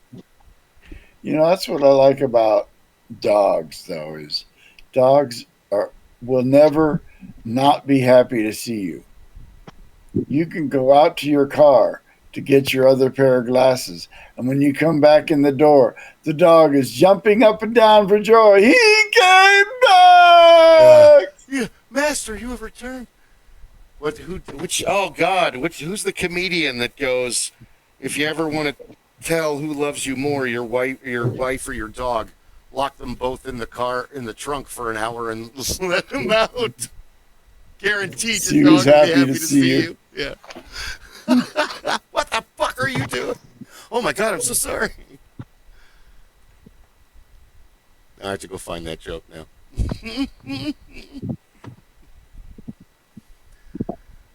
But I mean, dogs have a different mentality. Dogs prepare us for having toddlers because that's kind of their mentality. They're part of the group, and yay, we're doing this and we're doing that. And when somebody new that they know comes along, yay, you're here. The pack is bigger now. Let's go get an elk. You know, Dogs are unconditional love. Yep. Cats are conditional love. Cats will love you, and they will love you to death, but I don't want to be petted now. Okay, now I want to be petted. Yeah. I want up in your lap. I want through this door. I can see the bottom of my food bowl. I want wet food. Okay, that's not the wet food I want. Well, tough shit. This is the wet food you've been given. Yeah. I don't like the red cans. I only like the dogs tanned. don't get picky either. No. I like that about cats versus dogs, where you fill the cat bowl for the morning. And through the day, the cat eats when it is necessary. But they're also hunting, and some days they run around like they're charged with electricity. Some days we take naps, we roll around. Some heavy nip days, we are running all over the street. Some heavy nip days, I'm going to lie in the backyard for 6 hours. So it's always interesting what happens during the day. But dogs, if you put food down in the morning, that food is gone in less than 5 minutes. Dogs, if you put food down in the afternoon, evening, that food is gone in less than 5 minutes. They don't have a rationing system like cats do. Or now that Mr. Wiggles has moved in, he's huge. He's 21 pounds. And he can destroy one of these cat bowls. So it's almost like the rest of them come to let me know, he ate all the food again! Oh, okay, let me get a cup of food. Quick and the dead. Yeah, pretty much. Especially Saffy, the all great Sapphire.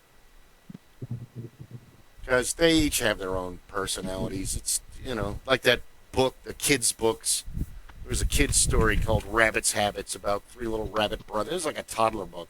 I read it to the kids when they were really little, when you first start reading them, their very first books, when they're out of a crib and in a bed. And I talked about it before. The 3 little kids, each scenario for the mom and dad, 1 kid does the right thing, 2 kids do the wrong thing. So it just progresses through the story. And that's kind of like having children. And in a sense, it's kind of like having dogs and cats. 6 of them. 5 of them like nip. 5 of them like wet food. 5 of them like treats. 5 of them like... It's never 6. The only 6 is the kibble and the water and the litter box. Those 3 things.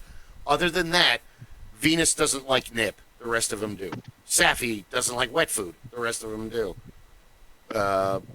Ruckus is not really into treats. He really doesn't give a shit. He'll eat treats when everybody else is eating treats, when I give him all treats together. But if it's just him and me, and he comes up to me and I give him treats, he won't eat them. He's killing baby birds and eating lizards, and he's not hungry. I mean, he's hungry, but he already ate outside. I killed half the neighborhood. I'm back. I know. There's little dead bodies all over the yards. I have to put them in the compost bucket. Cats are like murder machines. They really are. Yeah, the difference between a cat and a dog is newborn kitten, a week old. You threaten it, it'll raise its hackles and it'll hiss and spit. The puppy at the same will Just roll over and piss on itself. yeah. Puppies are well, they're both awesome. Puppies and kittens. Puppies are more manageable than kittens. Kittens you have to really be prepared for, or just let them run through the house. This is what's going to happen, because you can't contain them. They can climb walls. They can get out of everything. You can't put them in a box. They're going to get out of that box in 2 minutes after they're bored. Oh, this is neat. Okay, what's outside? I'm out of here. Yeah. Oh, what's outside? What outside box? But I think it's down to the individual. There's no better. There's just cats and dogs, and most people love both. Most people that don't like dogs or don't like cats have a story. There's a reason. And usually the reason is you harassed an old animal and it fought back, and now you have this phobia of the animal because of you just being a kid and being an asshole, and that, well, we all have those stories. My wife has a bird story. She doesn't like birds. She was attacked by somebody's bird when she was young, and so she'll tell you, fuck birds. Birds can be giant assholes too. You have, depending on the bird, it has a level of intelligence. I mean, A bird is like about a 3 or 4 year old child, just old enough to start figuring out shit and get into mischief. If you figure on the scale of animal intelligence, okay, so you have dog, right? Cats are smarter than dogs because cats are considered teenagers, dogs are considered toddlers. Pigs are 7 times smarter than dogs. So smart that we're unable to domesticate them, really. Potbelly pigs you can, but they're kind of running your house like a bird would. And birds are smarter than pigs. So... Pigs are scary. Yeah, they are, kind of. The porcine bloodline is terrifying. I mean, they used to be the size of cows. Our ancestors beat the shit out of them, and now they're the size they are now. You can still get pretty big, but I had an acquaintance that grew up on a pig farm, and he's like, you never go inside the pig pen. Ever. Ever. Those pigs will eat you. They'll get you. They're angry. They'll eat anything, just like a goat. Oh my God, goats are such a pain in the ass. Goats are very smart too. Goats are assholes. Yes, they are. That's the problem. Goats are smart. They just don't fucking care. And I'm going to ram it with my head. The coolest thing I ever saw goats do is on our base in the army in Germany. There's in one corner of the base, there was this chain link enclosure that was about, I'd say, 30 feet by 30 feet. And inside it was a radio tower. And the entire inside of this 30 by 30 cage was choked with brambles to about a 10-foot height. You couldn't even get into the cage. So the army had a farmer bring over 2 goats, and they opened up the fence and fenced off a little area and gave those goats 2 days, and the goats ate the entire thistle. The whole 30 by 30 briar patch, the goats ate it. Because you watch them, they'll start by nibbling the thorns off of everything. And then, once they've got all the thorns off, then they can eat the branch. Yeah. It's like, then they just devour it. It's interesting, too, because I've met a lot of goats, but, like Ron and I had the one friend, and he had 2 goats, and one was an absolute sweetheart, and the other one was fucking goat Satan. I mean, she was just terrible. And that's why Napoleon Dynamite was so hilarious, because this goat that I'm talking about was named Tina, and then he goes outside to feed the llama. Eat your dinner, Tina, you fat lord. It's like, whoa, horrible animals are named Tina. But yeah. So goats are very intelligent, but they just don't care. They just don't You care. talked about Goat Satan. There's a Satan. video game out there called Goat Yes. Simulator. Yes. And well, you're Goat not actually Simulator. a goat. You're actually Satan as a goat. Satan. And you go around do evil shit as a goat. I've seen it on Let's Game It Out. I've not played it, but Goat Satan. there are some weird video games out there. I've got one called Party Hard. And basically the idea is you're a serial killer and you just want to get some peace, but everywhere you go, people start throwing these massive parties next door. And so the idea is you have to, each scenario, you have to kill a certain number of people. And when you kill somebody, you have to hide the body or leave the area. This is so dark. Yeah. It's called Party Hard. And it's old 8-bit graphics. It's not an extremely graphic game, like but it's hilarious. You could hide people in dumpsters and in ice machines and chuck them down manholes. Or it's Leisure Suit Larry for sociopaths, basically. Yes, and there are so many different ways to kill people. Oh. Anything you could think of. That might kill somebody. Yeah, it probably will. Yeah, it probably will. I killed a bunch of people once. What? Oh, wow. That's wild. Well, I mean, it takes all kinds to make the world go around.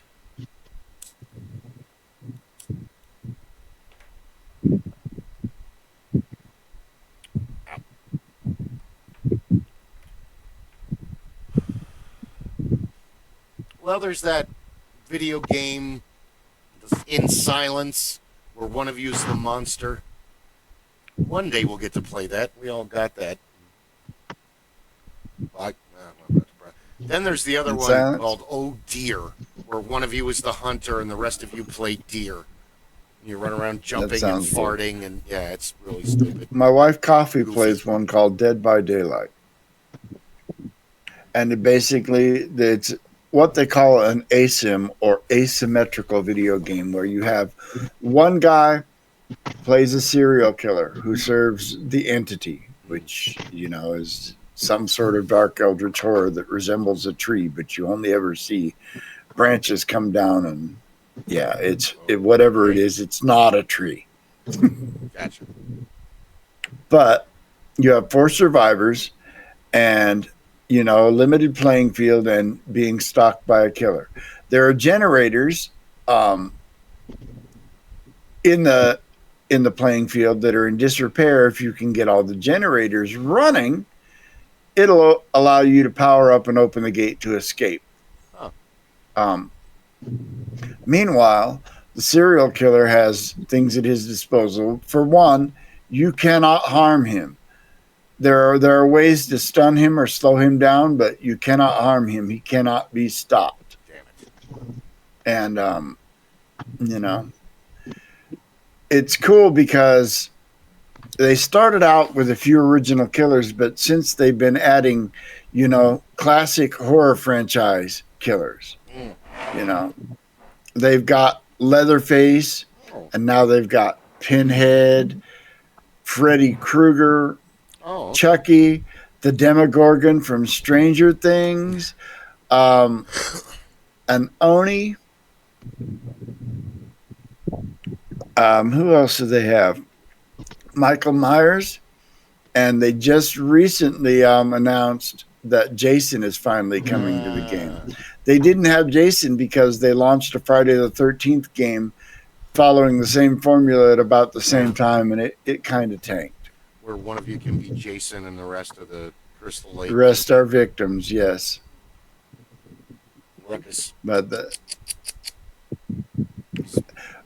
they've Dead by Daylight has done a lot of cool crossovers as well. One of the things they did was with Iron Maiden. Really? Yeah, there are 3 different killers that have Iron Maiden skins. Nice. That all look like Eddie. So you can be Eddie in the game and go kill people.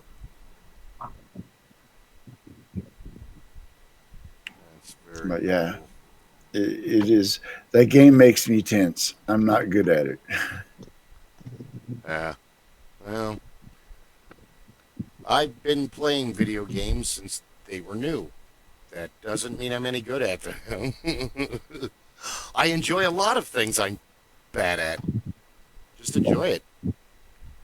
You don't have to be good at something to enjoy it. No, You know, not at all. learn to play guitar. Be bad at it, but play guitar. Yeah. Play it for you. You're never going to do that. I really don't care. I'm just enjoying what I'm doing. It doesn't have to be perfect. Perfect is a empty quest. My dad used to say, careful about being perfect. Last perfect guy that came along, they nailed him to a tree. Oh, yeah, him. JC and the boys. Saw a documentary one time called The God Who Wasn't There. And it poses the supposition that actual Jesus Christ didn't exist, that he was an amalgamation of other figures cobbled together. I don't know that I actually, despite the fact that I'm an atheist, do believe that somebody, Jesus might not have actually been his name. And in fact, there's a lot of evidence pointing to the fact that Jesus was in fact not his name.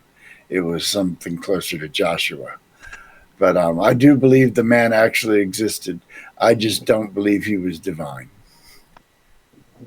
We're going to turn a weird angle down. Speaking of make-believe, sorry I didn't make it back early enough on Saturday. I was doing stuff around the house. And then by the time I got back, you guys had already left. Yeah, I had a long drive. But you have a magic item coming. Yes, I do. I gave everybody one. Do you have any idea what it is you want? I kind of picked before I left to turn on the AC for a little while to cool the house down because it was like 87 degrees when I got here. Yeah. And the cats were not happy. So, but there was a breeze. I mean, it was just warm. I don't want offensive or defensive. I want the third miscellaneous choice. Ah. You want a cool trick. Sure, why not? I'll have to come up with something. Yeah. There's all kinds of cool tricks. There's Keep lots it real in a fantasy game with elves and magic missiles and dragons. Well, it's one of those things. You got to have rules with fantasy, but the rules are made to be broken to a point. Player's Handbook, DM's Guidebook. It's guide. Yes. It is a guide. Yeah. For C&C, the DM's guide is mostly optional and additional rules that I'm not using. But there's some cool things in there. I did like rolling for the treasure for the goblins. That was kind of cool. Rob, Jingo had us roll for the treasure that the critters that we killed, what they would have on us instead of just... I like that. I'm against rolling for hit points to recover, but I like rolling for treasure. Rolling for hit points sucks. Yes, it does. We're not going to do that when I'm DM. Okay, get it back. Yeah, with 5e, the modern D&D, they do that. You just get an average number. You get an average. You could roll the dice. The dice still exists because the number you get is based on the die. But well, I remember playing old school D&D. Your wizard has 1 hit point. If he gets hit, you're making another wizard. Or even worse, let's say your wizard has a con bonus because you got to roll good. No, it's bueno. We lost him.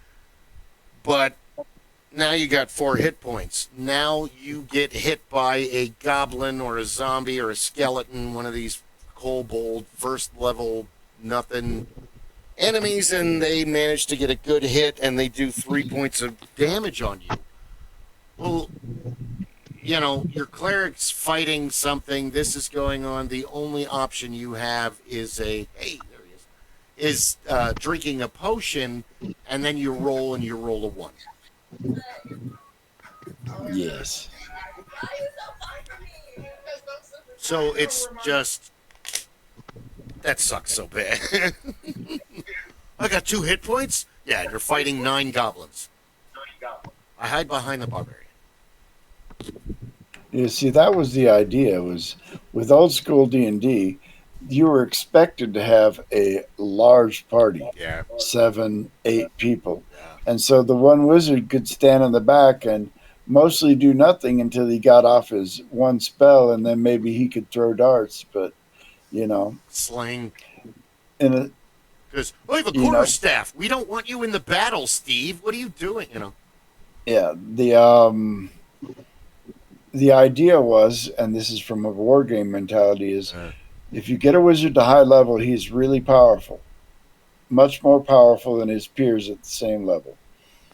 So you got to start off weak to get there, which means if you want to play a badass, powerful wizard, you're probably going to have to play several before one survives. Oh, that is such a true statement. That should be a disclaimer when you've got like a young kid. It's like, I want to be a wizard. Okay, hold on. It's not Harry Potter. This is why I started you guys at 5th level, because Castles and Crusades is an unforgiving game, and people would be replacing their characters on a regular if we started with 1st level characters. And I knew we had new players, and you know, here's your character. Oh, well, that one didn't last. Well, this guy died. See ya. Yeah. But yeah, look, your first character. My first character was dead by the 4th session because I was 9 and I didn't know what the hell I was doing. But yeah, I've gradually been introducing more combat and the concept of combat into the sessions. The last one was all fights, but it worked out because we had the right size crew to do it. Yeah. It was a good game, but I did like the rolling for treasure. That was cool. My favorite part was their basically going back to Castle McCormick to save Lord Griffith from the witches that you guys faced in the previous, or whose curse you faced. The first thing they come across is children in a field dancing around a maypole. Yeah.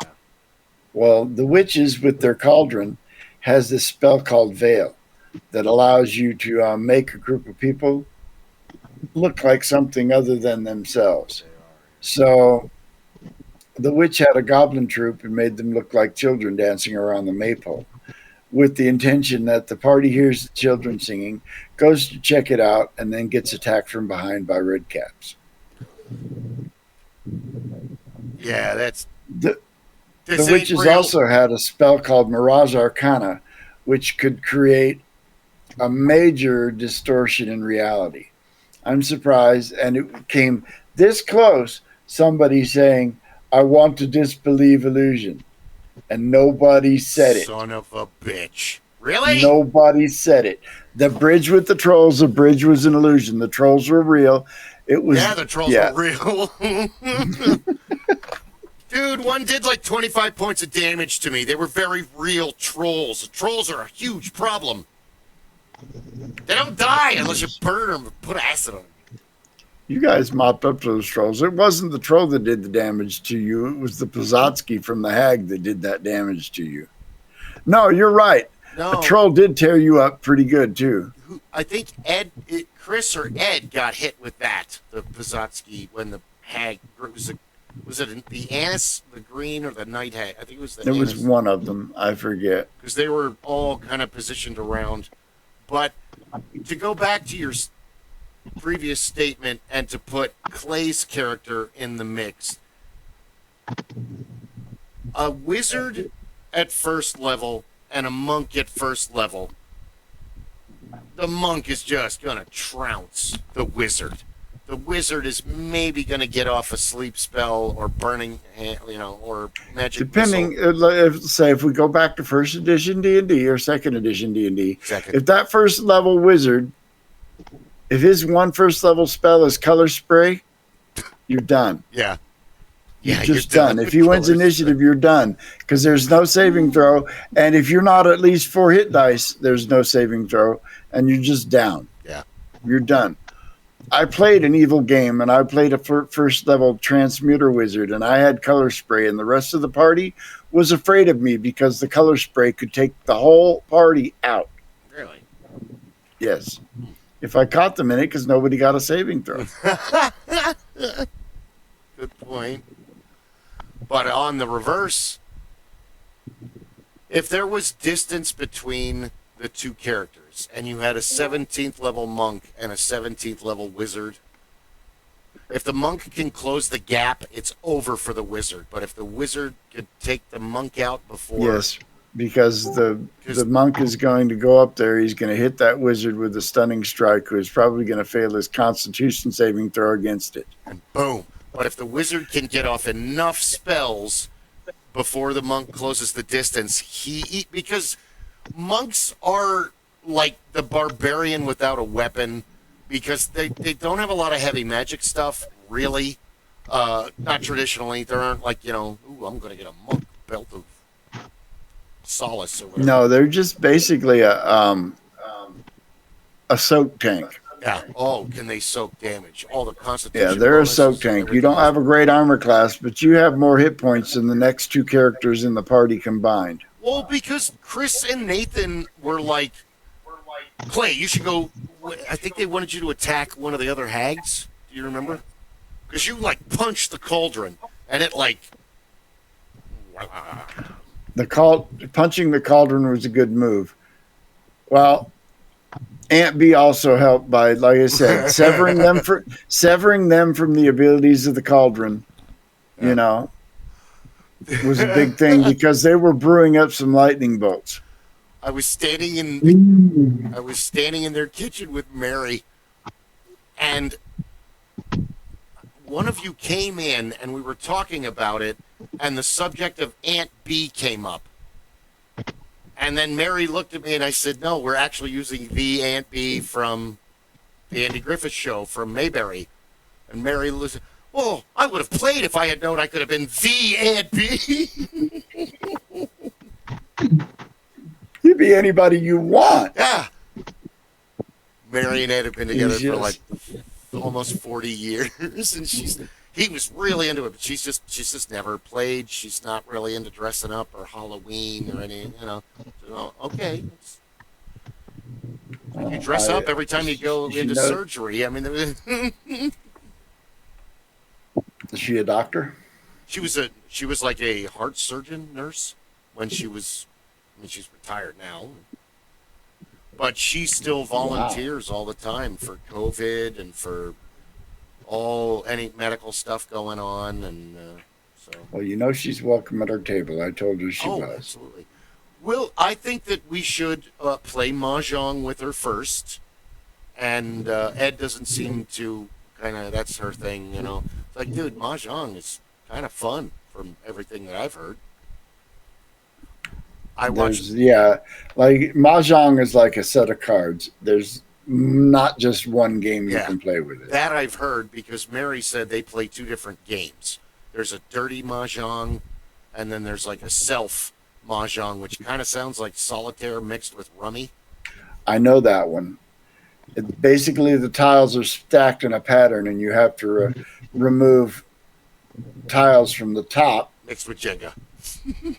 Well, no, you can only remove a tile that's completely uncovered, and you remove them in pairs. And so, that I remember. as I played the video games, and it is kind of like a solitaire, but I imagine the other mahjong is an entirely different game. Well, I remember when Kathy moved in, when we moved her in from San Diego to the apartment before they moved in together on Rovey. that she had a table with all of the mahjong tiles, and it was one of those. I'll teach you one day. I used to play all the time in Hong Kong back when I was married to my first husband. It was like, I would really like to learn because I've seen it played, but I don't, just kind of like spades or hearts or rummy or bridge where you collect and then you get points. Oh, okay. And then there are different symbols. Oh, okay. Because I haven't played pinochle or canasta or bridge or anything like that since I was really young, and I think Spades is the only card game I still remember all the rules to. Spades and a variation on it called Back Alley. Or Crazy Eights or Back Alley was a variation on Spades where rather than deal all the cards out, you'd start out the first round, you'd deal one card a round and then flip a trump card. And everybody would bid on that one trick, whether or not to take it. If you win a trick, you get 3 points. Extra tricks are a point. There are no sandbags. Shit. If you miss your trick, you lose 3 points. Miss your trick, you lose 3 points. And you start off with one card a round, and then you deal 2 cards a round, all the way up to 13, and then back down to 1. First time I've heard that game. Yeah, it was a variation on Spades. According to course, Hoyle. Spades was a game that you played to a certain point. We played a lot of spades in the Army, and I got real good at it. People didn't like to play it against me. My dad said they once kept a Crazy Eights game going for like 3 or 6 months in Vietnam and Cam Ranh Bay. We had nothing else to do. Just, nobody win this game, and then we would write notes to the guys that don't you dare win. We're gonna see how long we can go. Amazing.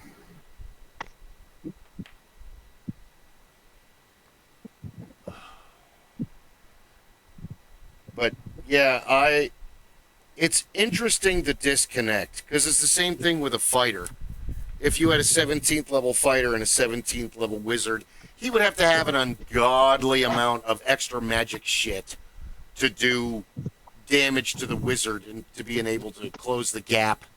You'd have to have rings of quickness and haste and blink and he wouldn't be able to just like. Now, once he gets up on the wizard, it's probably over for that wizard.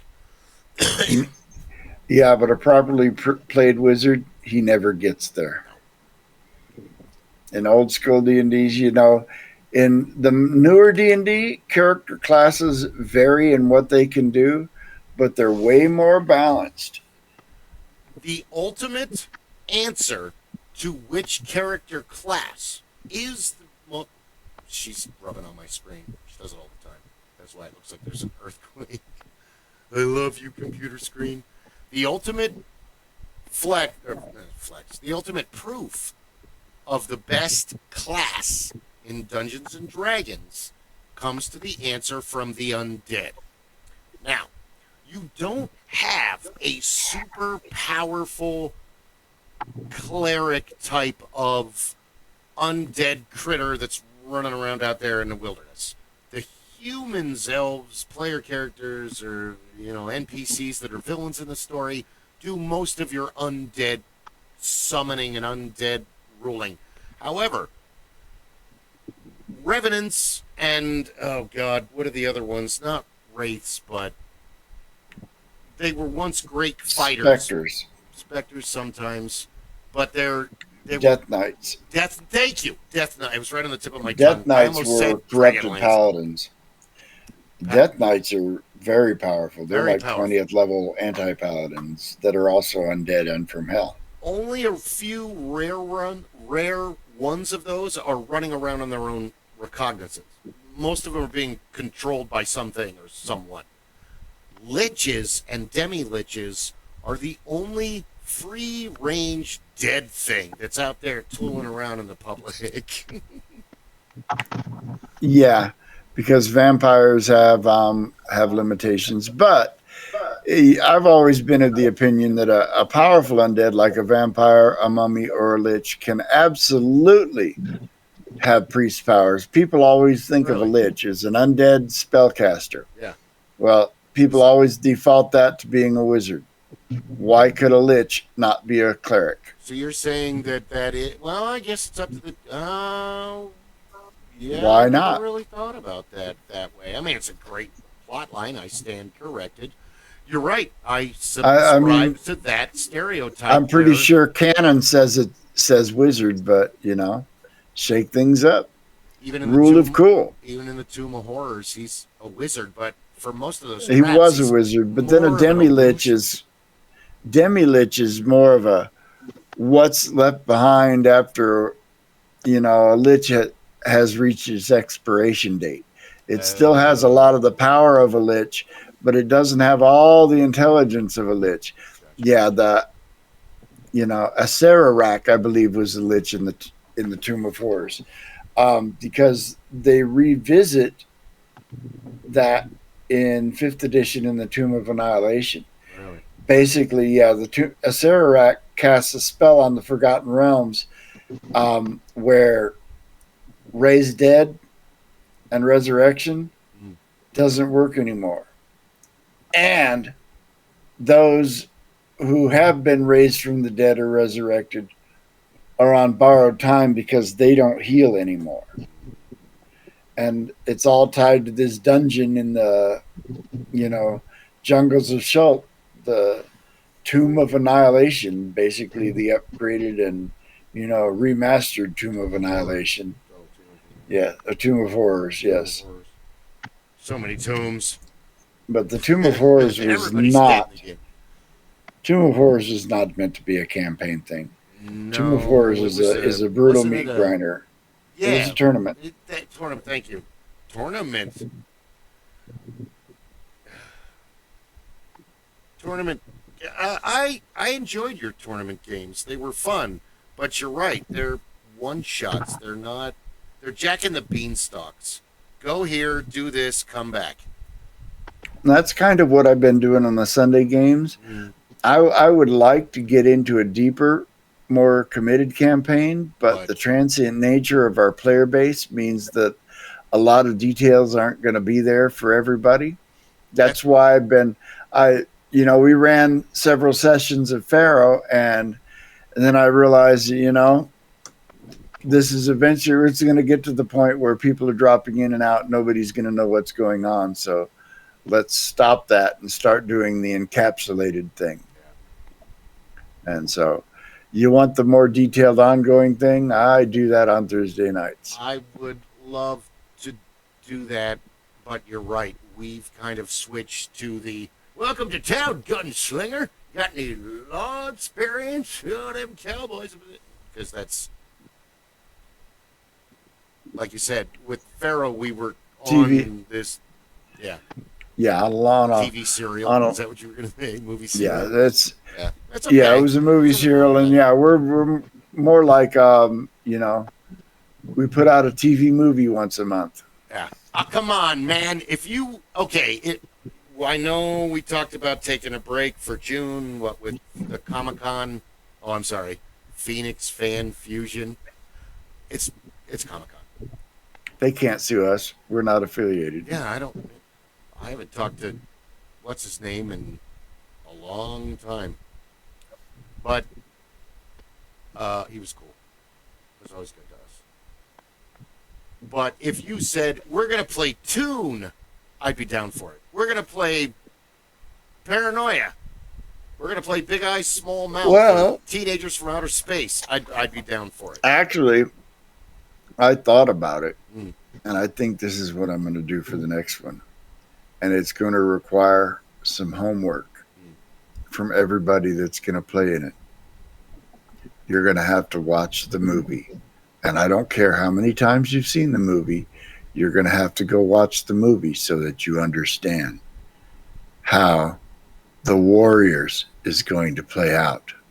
The Warriors. The Warriors? The Warriors. The Warriors. Warriors. Come yes. Out to play. David Patrick because Kelly. Yes. Awesome. This is a scenario. You guys are the Warriors. you awesome. were invited to a huge gang assembly at the park where Cyrus was asking if you can dig it, and then somebody shot him. And they all blamed you. Your quest, should you choose to accept it, is to fight your way through the mean streets of New York and get back to Coney Island before sunrise. I like this idea. Can you survive water deep? Lankmar. No, but I have run this scenario before. Really? And one of the people playing in it was clueless, and I was like, I asked him, somebody's like, no, I've never seen the movie. Oh my God! Get out of here! Fuck off of my table! You did not once on a Saturday. Gone. What is this? And then now I have No, to go this to warehouse particular and person read was the kind of lame. Oh, sometimes there's lame people. I mean, that happens. I don't like to believe it, but it's true.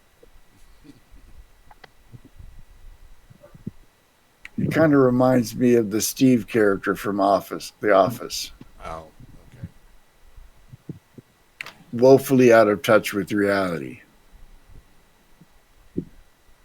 It's completely okay if you want to steal a plot from a movie or a show or a book or anything. All you have to do is do it all the time. Yeah, you just have to change it a little bit. And half the time people are like, why does this seem so familiar? And then you get through the end of it and they're like, I totally stole this. Oh my God! Yes, you did a good job. I didn't even notice till it was over. Yep. I've Savage Worlds. I've run the A-Team. I've done wuxia style kung fu. I've done classic westerns. I've done Silverado. 30s pulp. Yes. Name's Peyton. Thanks very much, stranger. How do we know this is your horse? Can't you see this horse loves me?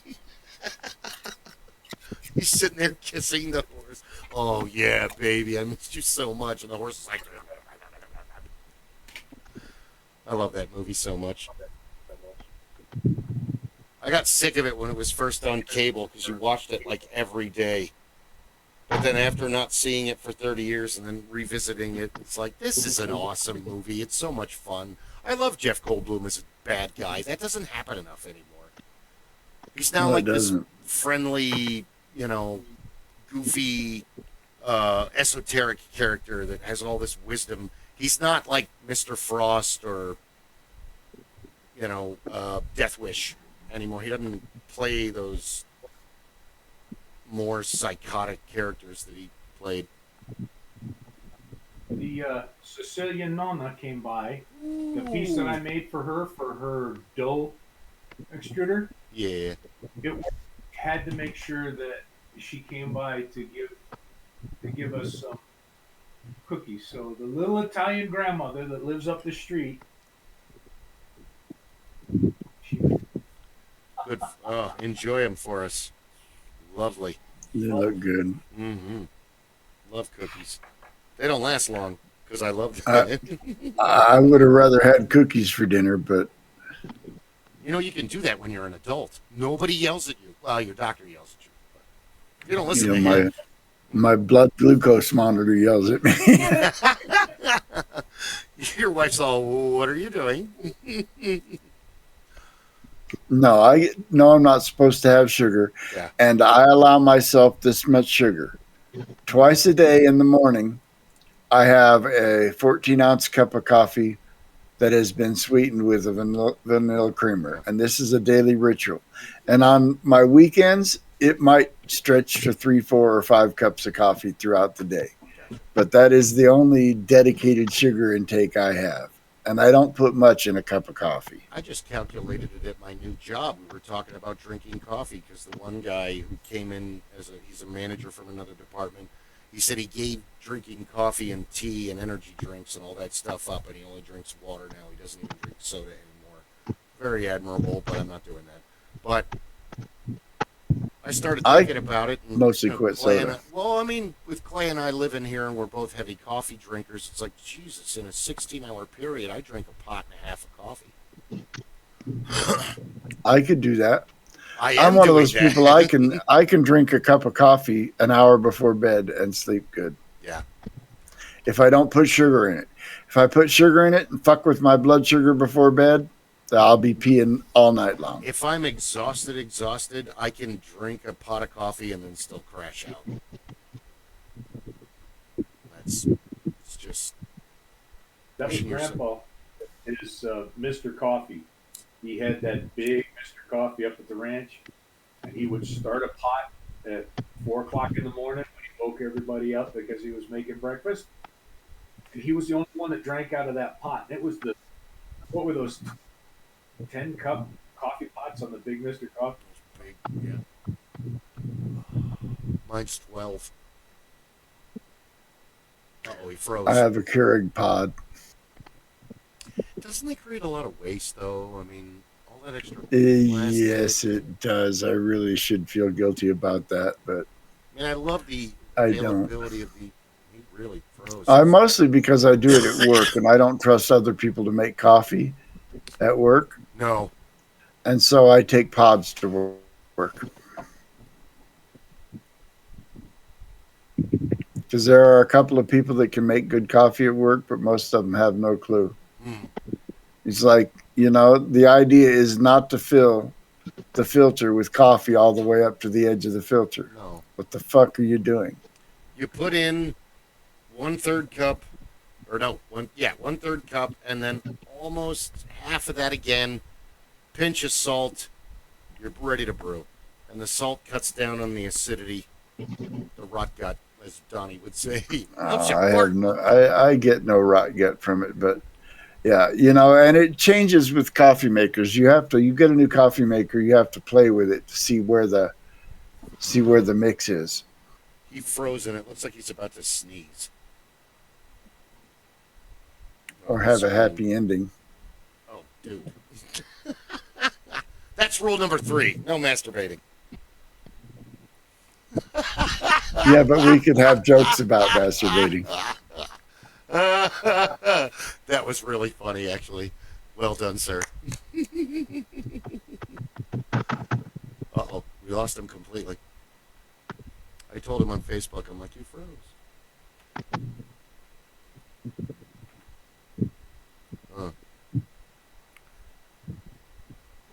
But yeah, I guess liches could be, well, in that case, a lich could be a druid. No, that really probably wouldn't work.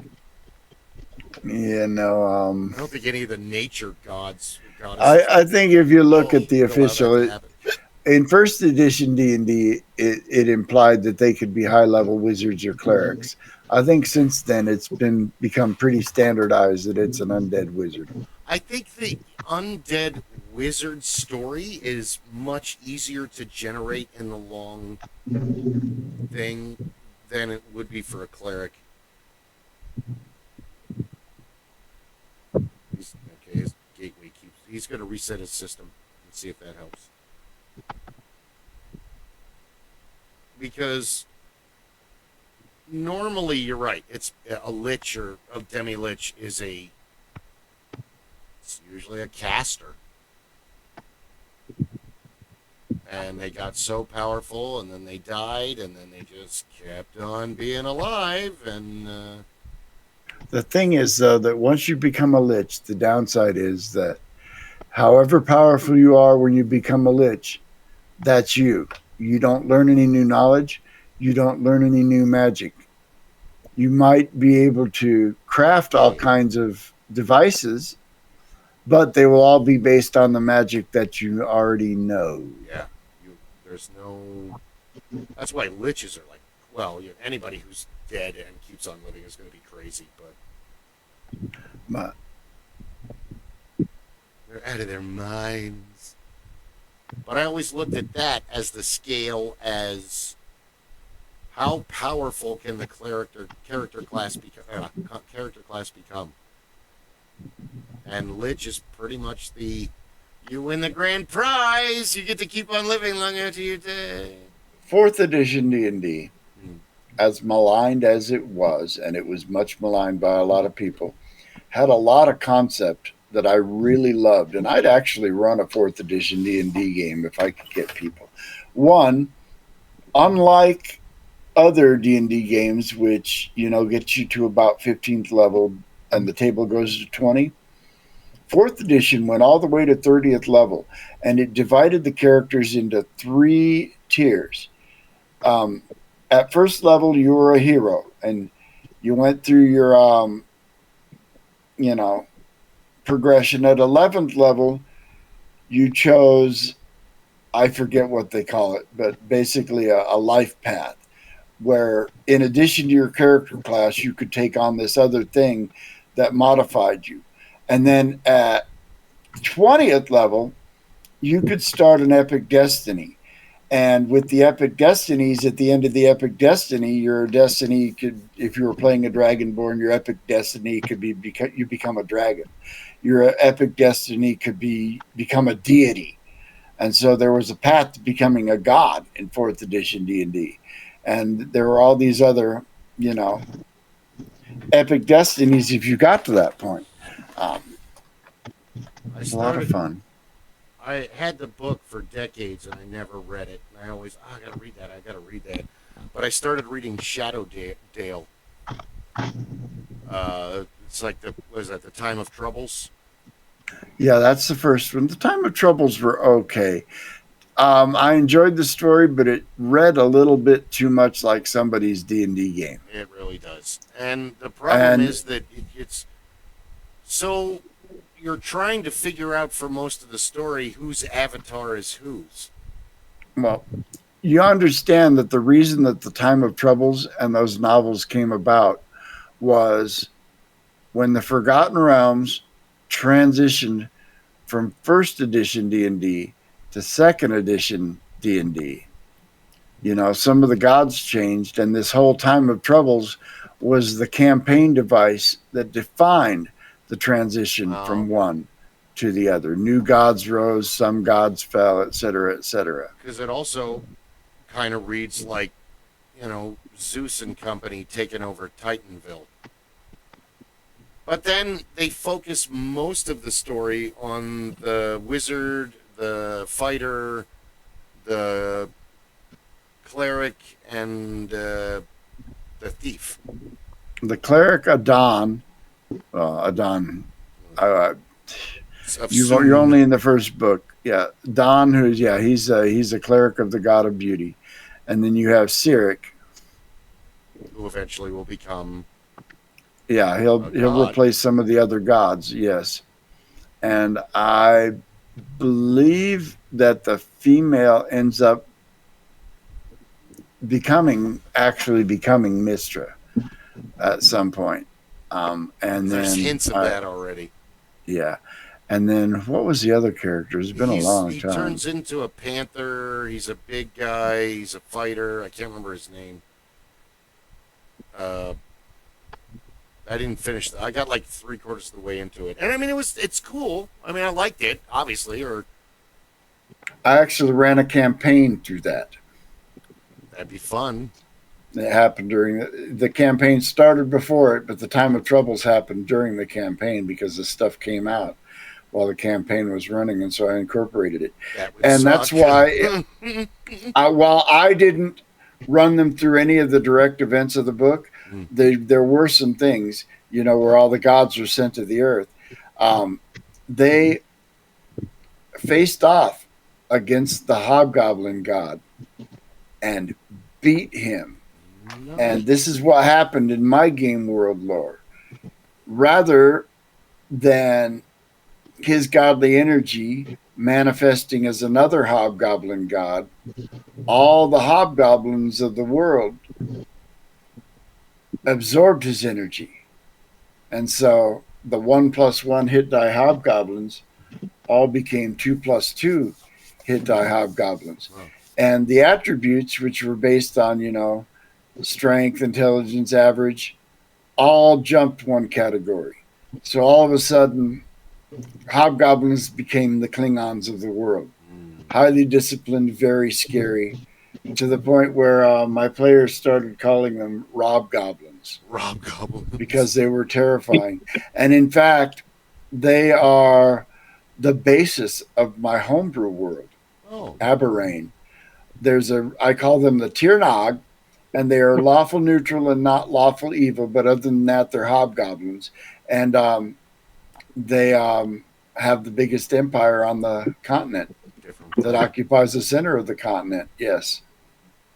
And so the dominant, there is a human kingdom. There are actually two human kingdoms, but the dominant species in the world is not humans.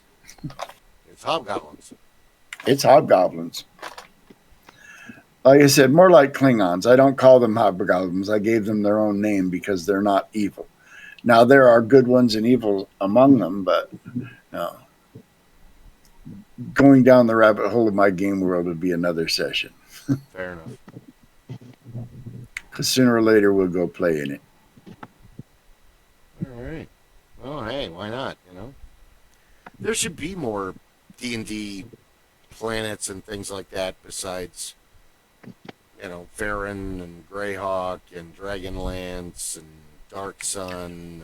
And, Well, second edition killed itself with doing that. In addition to that, they had Birthright, Planescape, Hollow World, Mystara, Gazetteer, Hollow World, Al-Qadim, Maztica, Gazetteer.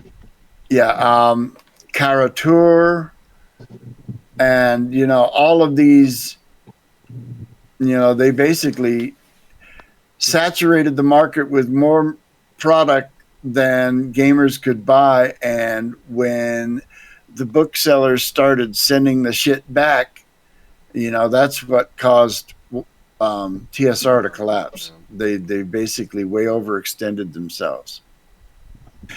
Anyways, We're at the 3-hour mark. We're at the 3-hour mark, and I was up early to bicycle today.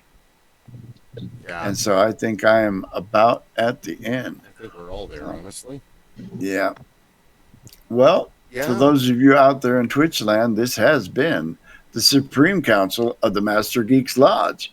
He is Hornswoggle the Great. I am Jingo the Fool. They have already gone to bed for the night, I guess. Anyways, like and subscribe, and see us back here next week where we will ramble on for 3 more hours. We might even make you laugh. Have a good night, people. Gentlemen, always a pleasure. Thank you very much for joining us. And yeah, see you Tuesday. You could have watched anybody, but you decided to watch us, and we really thank you for that. See you guys later.